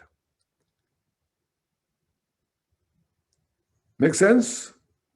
So this first I'm saying very purpose of the Dharma study practice. In this 21st century, we need this kind of teaching. because the world is so now connected to each other with all different thoughts, different systems, different way of living, but they're so close because the internet, interconnected, modern technologies, we need this kind of wisdom to approach to all. And this is a direct, realistic way. So we have to understand Buddha's teaching is not something like a culture, a belief system, a one type of religion, but it's for all, to emerge. But we need a wisdom who can communicate this, who can share this with others, so that we can help all others. We can prolong the Buddha's teachings because it becomes interest of everybody.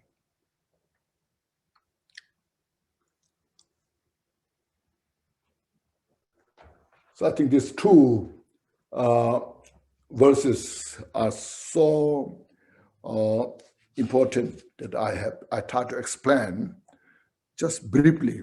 There's so much also more, but just I touched brief because my mind is so abbreviated mind. My mind is very limited, in this wisdom of Lord Jigten Sungkun's of Buddha. Lord Jigten Sungkun is the Buddha, you see. It's not Jigten Sungkun's system, but it's a Buddha's system. Lord Jigten Sungkun directly could directly reach the Buddha's, how Buddha taught and Buddha's enlightenment. That he communicated with us.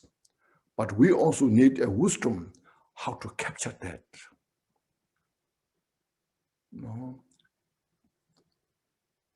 We need our good teachers to communicate this way, so it can become available for everybody.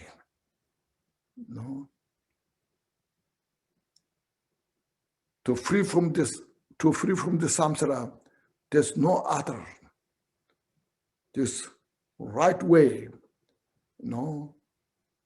how to cease to exist the cause of suffering, how to develop the cause for peace and happiness, you see. So Buddha said that right at the beginning, avoid all the unwholesome thoughts and deeds, engage all the wholesome thoughts and deeds, and thoroughly tame your mind and say, this is Buddha's teaching, see. So it kind of discards all the others, what you say, culture systems and tenet systems.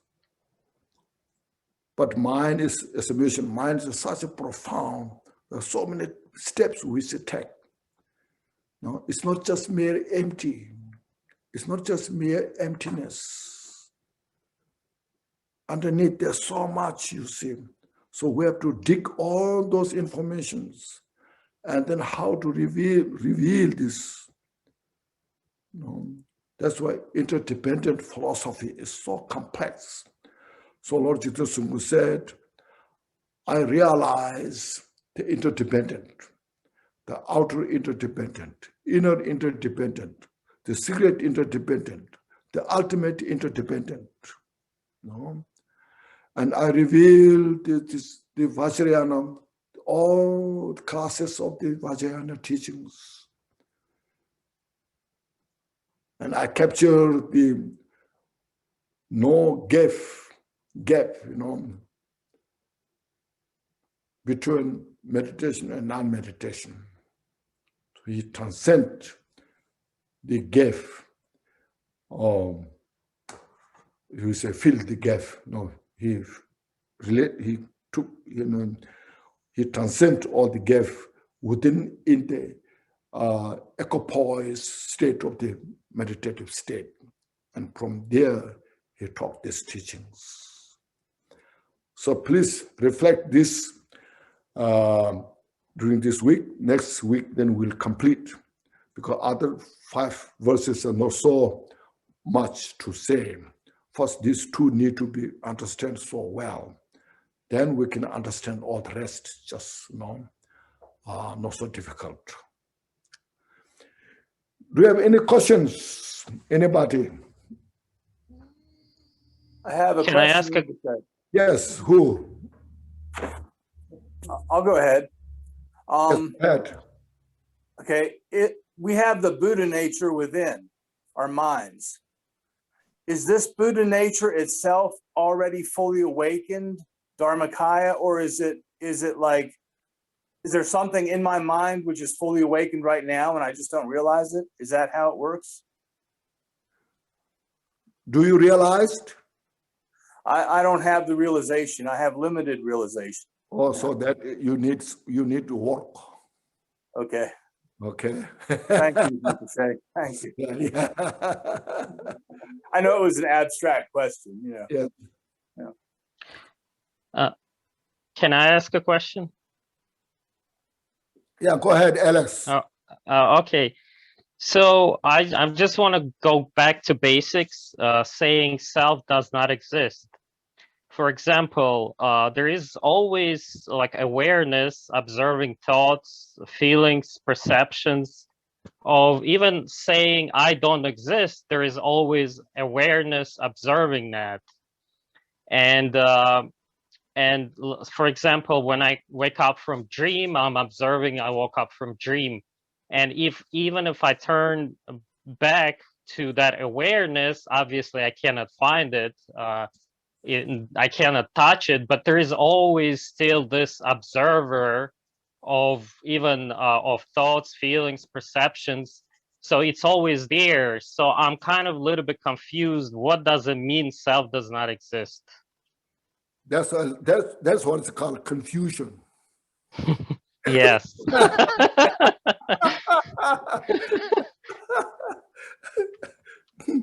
That itself is a confusion. Yes. So you're confused in the confusion. Yeah. Yeah, okay. As I mentioned, everything is interdependent. When you feel something, it's not one thing. That feeling comes from many causes and conditions.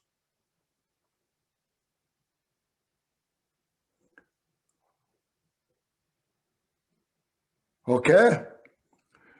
When you drink a cup of tea, it's not just a cup of tea. It created with many causes and conditions. If you investigate all of this, then you cannot find one independent entity. Okay? Right. But so I'm still observing. Now, just that cup of the tea is selflessness. But it depends on many causes and conditions.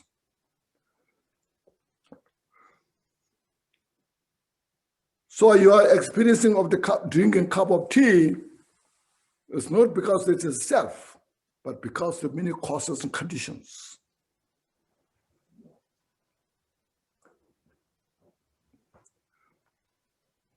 But once I say self does not exist, as I'm saying self does not exist, I'm observing me saying self does not exist. As I'm observing cup made of causes and conditions, I'm still observing someone saying this. There is always this observer there, no matter if I'm talking to you or asking questions. The observer is still there. Obviously, I cannot find the observer, but the observer, yeah. So That's what I mean, interdependent. You have to understand the interdependent philosophy well. If there's no object, there's no observer. There's something is there, you're observing. If there's nothing to observe.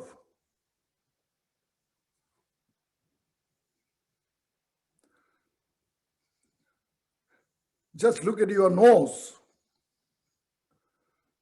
You see?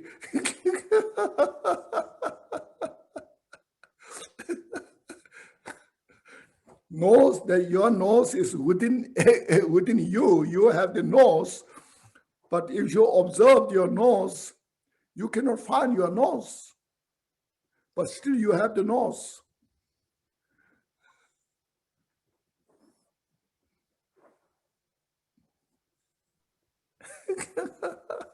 but it's not saying that I understand the actual nose is not there, but you also mentioned pure awareness wisdom is there.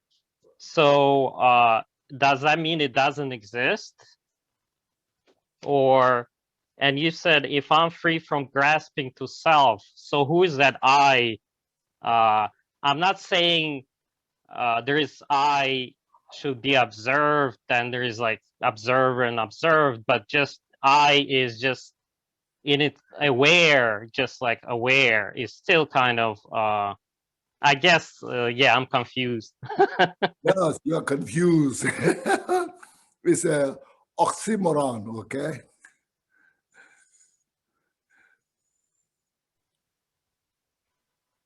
Okay, thank you. Yes, it's oxymoron, okay? Mhm. Yeah.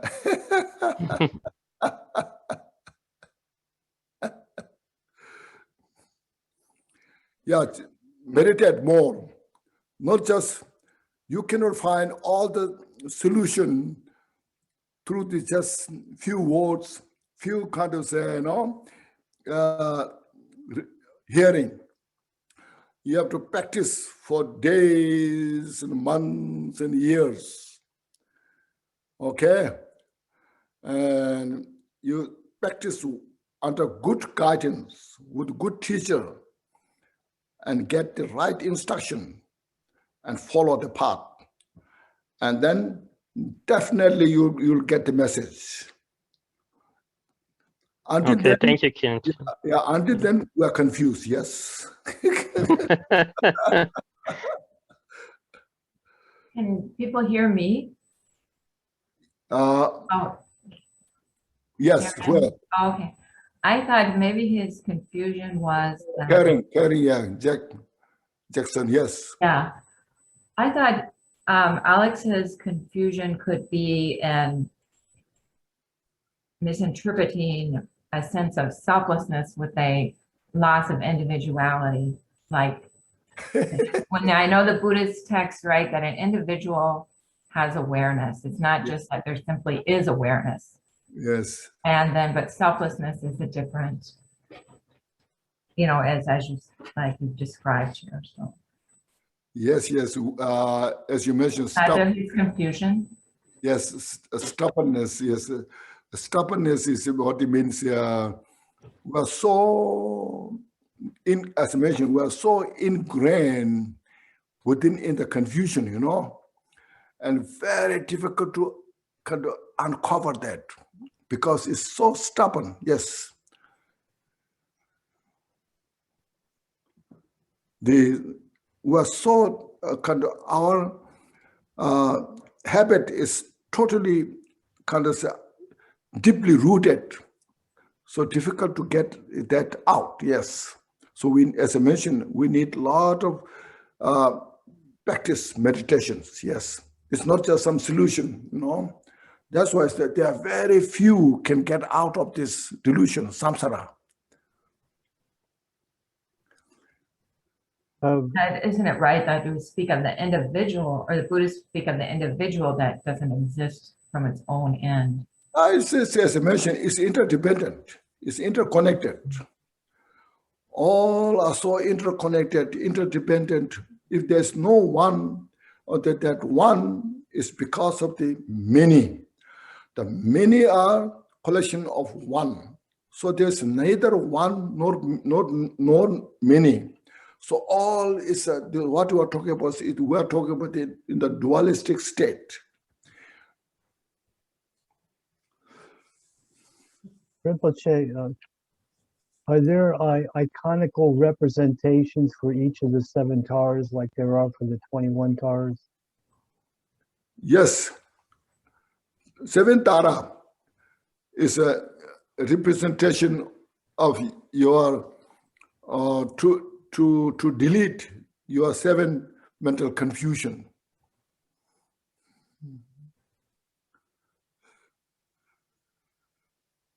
And the 7 mental confusions, can we find that in the enumeration that was accompanied in the Jewel Ornament of Liberation? No, you have to understand from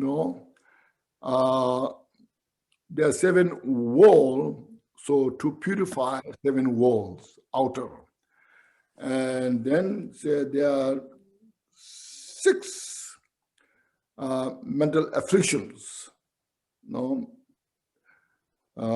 to purify these 6 mental afflictions, then this 6 or 7, 7 mental afflictions. Then the 7 this 7 taras, just a thought as a representation of the purification of our mind. But first, don't worry about those things. Just look at your mind and purify. Okay, thank you. What kind of mental affliction you have? Look at your mind and then purify. Okay? Thank you. You can understand that more. Yes. Khenchen, I have a quick question. Yeah, Kunjal, yeah. Yeah, thank you. In opening the treasure, it talks after teaching or learning from Pagmodrupa, Jigten Sumgön goes to Lopon Surungpa. It's the Vajrayogini teachings. Is that where he learned Chud? No, this teaching itself is Chud, okay? What Chud? What means Chud? Chud, accumulation of merit. The practice is Damaru and Drilbu and Damaru, Tibur, those are Chud? all those. All those. This comes confusion. Confusion comes from that. Damaru, Chud, then they are Chud, Chud means cut. Yes. What But cut? I asked because the practice that I do is from Jigten Sumgön, and I was just wondering if that was a connection. No, all the teachings are basically Chud. These all teachings are mind training. If you call Lojong, if you heard of Lojong, mind training, and this is a mind training, Lojong. And if you say this is Chud, yes, this is Chud to cut our delusions. Yeah. Okay. Dear Rinpoche, can I ask the question? Yes. Yeah, I'm sorry, I come a little bit late because I you're meet late. the time. Yeah. So, Yeah. but I want to have a question different from the Tara teaching. Is it okay? Yeah, go ahead. Yeah. So from a dualistic point of view, I mean from the conventional point of view, there is a Buddha Amitabha Pure Land. But from ultimate perspective, from non-dual mind, can you explain to us where we can say that there is a Pure Land, or we can say that there is no Pure Land? I mean, from ultimate perspective, what can you explain to us where there is the Amitabha Pure Land? Amitabha Pure Land is within you. Yes. When you practice Amitabha Pure Land, there's a lot of purifications that mentioned. You have to purify this, that, Yes. So that means you purify your mind, then through that purification, your mind becomes the Pure Land. Yes. So the Pure Land is the Pure Land the land of the Sambhogakaya?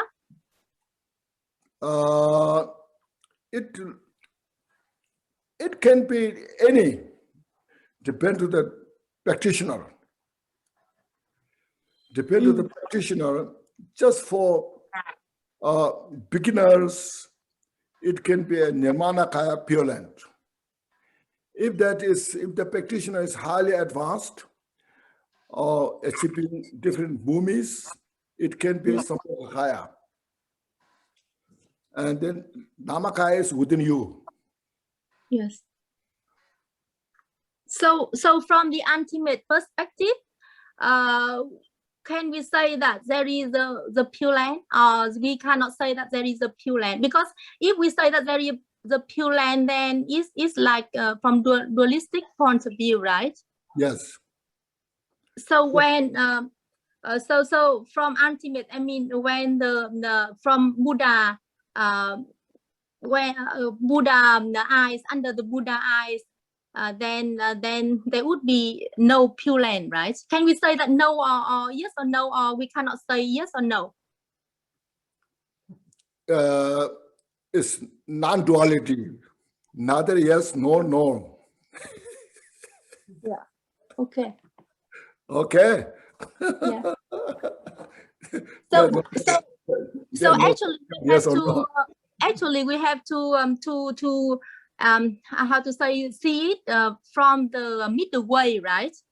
We cannot say that it's yes, or we cannot say that it's no, because from ultimate perspective is a middle way, is different, right?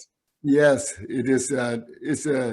It's a beyond expression. Yeah. Rinpoche, I have another one more question. Because Milarepa said that he cannot see, he do not see the sentient being. He see all he sees the Buddha. He do not see consciousness. He see the primordial wisdom. So when you attain the enlightenment, you will not see any sentient being anymore. I mean, you will see everyone is Buddha, right? So that means that the samsara is empty when you attain enlightenment, right? That's right. Yes, yes. So from the I mean, when, for example, the Buddha will see all the being as a Buddha. So there is no real how to say, no sentient being, right? Only No, Buddha is a sentient being.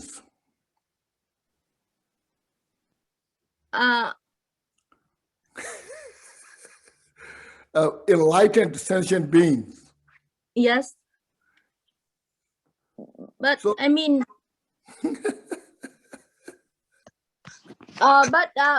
because of when you get enlightenment, there is no sentient being to get benefit, to get compassion from.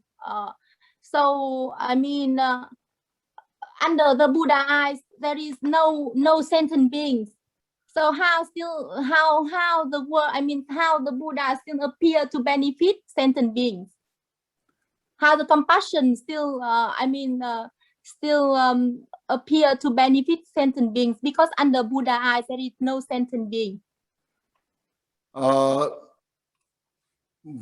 a Buddha's eye, every sentient beings are enlightened. Yes. But Buddha sees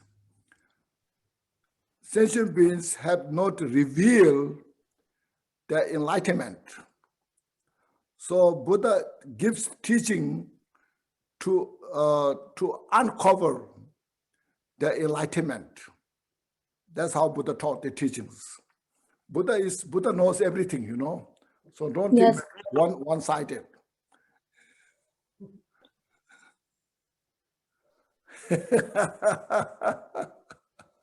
Only one eye, you know. It's not that Buddha has two eyes.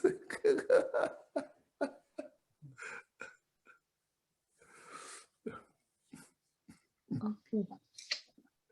Thank you, Rinpoche.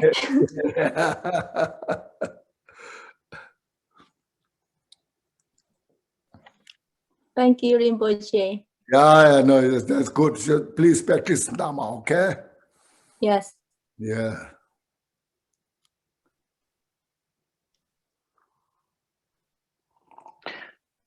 Dear Lama, Yes, Mr. Martin. I have many questions. Sure, you have a lot of questions. Yes, sorry about it. Yes. First, about alaya. Is alaya is one for all beings? It's or just yes, it's a question. Is alaya is one for all sentient beings? Alaya is all sentient beings, they have their own alayas. Yes, but every sentient beings have a personal alaya, or it's one, like a one, I don't know, something unseparated and include all beings. You are asking this question from the point of view of ultimate or relative? Both. Both. Okay, next question. Is it possible? Confusion. Yes, of course. But is it possible to confuse alaya with a dharmakaya in our practice? Alaya experience with dharmakaya. Alaya experience what? Experience of alaya to confuse with dharmakaya. Yes. What is the difference? That's what it's called, confusion. Yes. I think these are impractical questions. And also there's no any benefit about the question about your question. What you need is you just need to sit and practice the Dharma, you know, and then will come slowly. Okay, but after realization, if a practitioner get it and after his body die,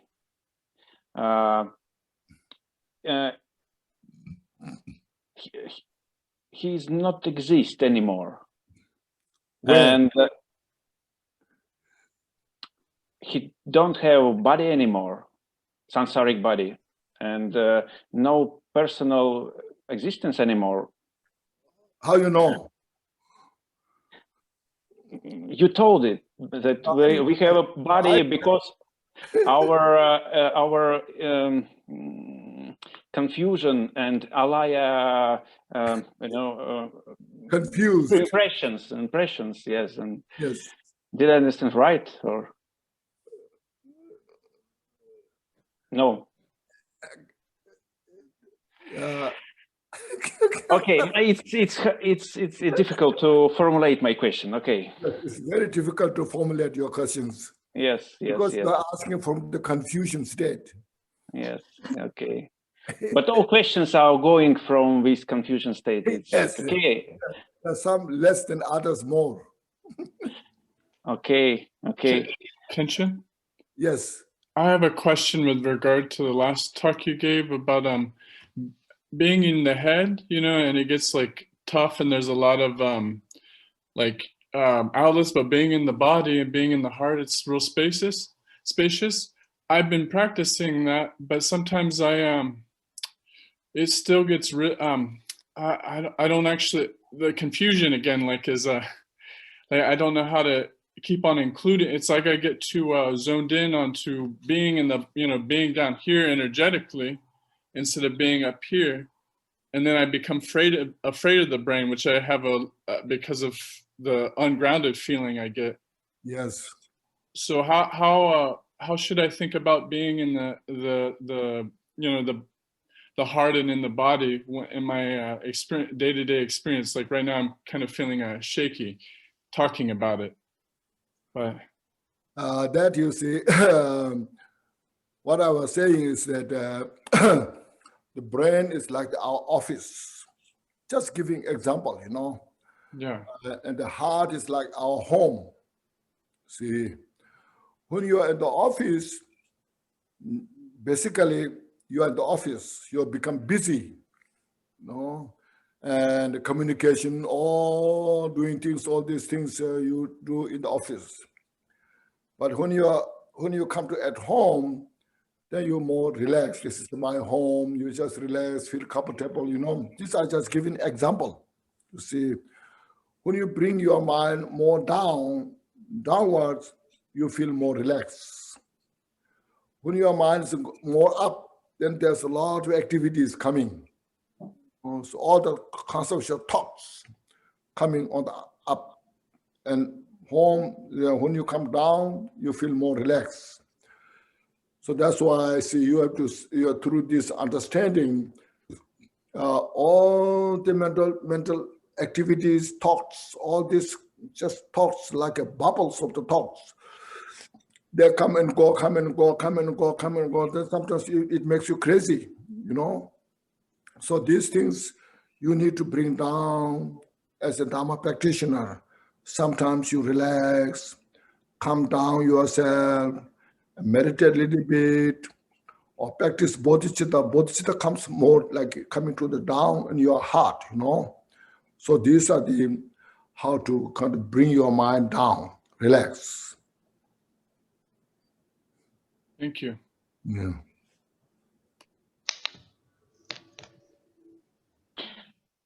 Can I ask more? Yes, what is your question now? From your confusion. Yes, I'm full of confusions. Yes.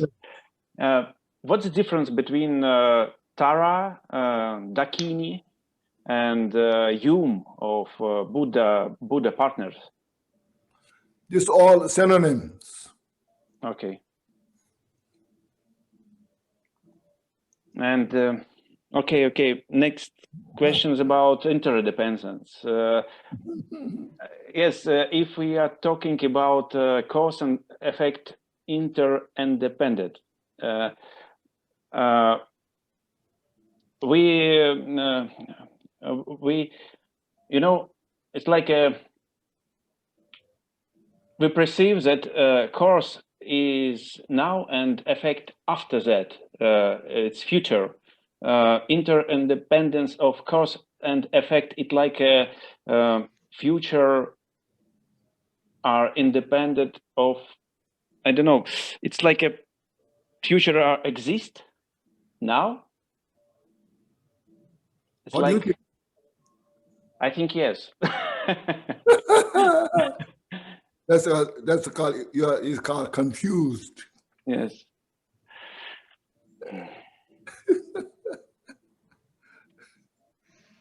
But if course independent of future, it's how it will be. Oh. Okay. Maybe I need to meditate more. Meditate more. You have to practice a little more. Don't confuse too much. Your confusion makes many people confused. Rinpoche, can I ask one more question? Yes.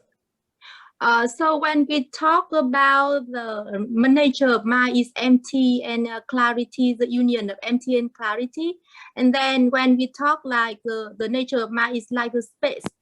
So in order to be not falling into the extreme of the eternalism and nihilism, is it mean that the space is also, we also have to analyze that the space is also empty nature and it's also not eternalism, as well as it's, I mean, usually people will be cling to the idea that the space will be like there forever. I mean, the space is there, so there is no concept of the time, things like that. So it's more towards the eternalism. So in that case, we also have to know that the space is also empty, right?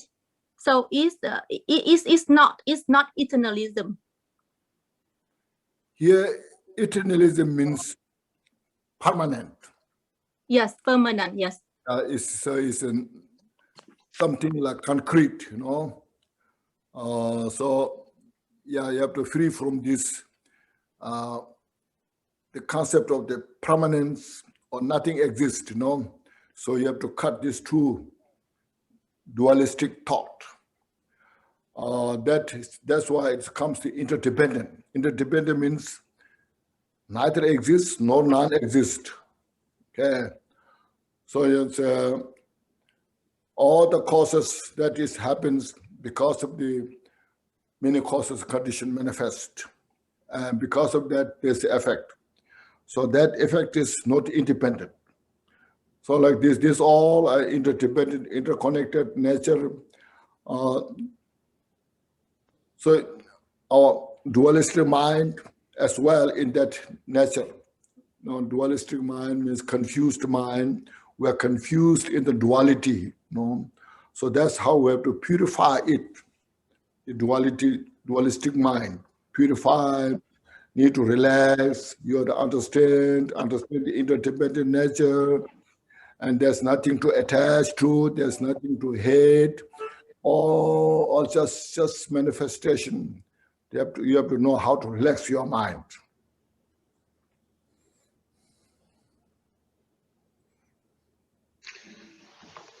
Yes, but I mean the concept of the space, the concept of the emptiness is also I mean because usually the master usually say that when you realize the nature of the mind, although the mind is beyond expression, but the Buddha still need to describe it for us to have a path to practice. So the Buddha said that the mind is like the space, and with clarity. So it's a union of the emptiness and clarity, and the mind is like space. So, but because for the space, we still have to. I mean, because now obviously I'm not realized. So I just approach into how to say the analytical point of view.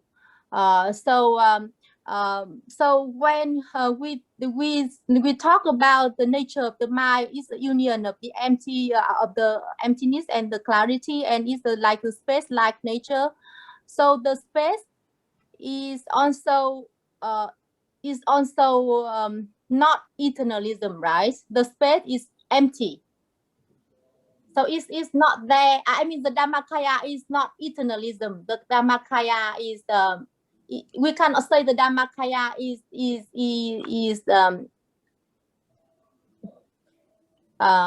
there, right? We cannot say that, right? Otherwise, if we say that the Dhammakaya is there, then we fall into the eternalism. Yeah, you can get some understanding. Have you read the book Dual Ornament of Liberation? Not yet. You read the chapter 20. Chapter 20. Okay. Yeah. Yes. Okay. It's a Buddhahood, and the Buddhahood there describes very precisely and very nicely, not too long, just short, you know. Yes. 7 topics. Yes. So if you read it, you can understand how Buddhahood is about, okay? Yes. So what you're talking about. Okay, thank you, Rinpoche. Chapter 20, right? Yes, chapter 20, yes. Yeah, thank you, Rinpoche. Okay. Okay, thank you, Rinpoche. Thank you so much. You want to just please say some dedication prayers? Yeah. Thank you, Rinpoche. Thank you. By this virtue may we achieve omniscience. By defeating all enemies, confusion, may all who travel on the waves of birth, old age, sickness, and death cross the ocean of samsara. May every being lying with disease be freed at once from every malady. May all sickness that afflicts the living be instantly and permanently healed. Bodhicitta, the excellent and precious mind, where is unborn, may it rise. When it is born, may it not decline, but ever increase higher and higher. We pray that the Lama may have good health. We pray that the Lama may have long life. We pray that your Dharma activities spread far and wide. We pray that I may not be separated from you. As Manjushri, the warrior, realized the ultimate state, and as did Samantabhadra, we will follow in their path and fully dedicate all merit for all sentient beings. By the blessing of the Buddha who attained the three kayas, by the blessing of the truth and the unchanging Dharma as such, by the blessing of the indivisible Sangha order, may the merit we share bear fruit. By the virtues collected in the three times, by myself and all being in Samsara and Nirvana, and by the innate root of virtue, may we and all sentient beings quickly attain unsurpassed, perfect, complete, precious enlightenment. May the teachings of the great Trigungpa Ratnashri, who is omniscient, Lord of Dharma, Master of interdependence, continue and increase through study, practice, contemplation, and meditation until the end of samsara. Thank you. Thank you, Rinpoche. Thank you so much. Thank you, Please take Rinpoche. care. Yes, please take care. The profound teaching. Thank Thank you. you. Yes. Thank you Thank so you, much. Lama. Thank you. Thank you, Thank you. Sarap po, Rinpoche. Rinpoche. Thank you. Yes. Rinpoche. Thank you, Arama. Thank you.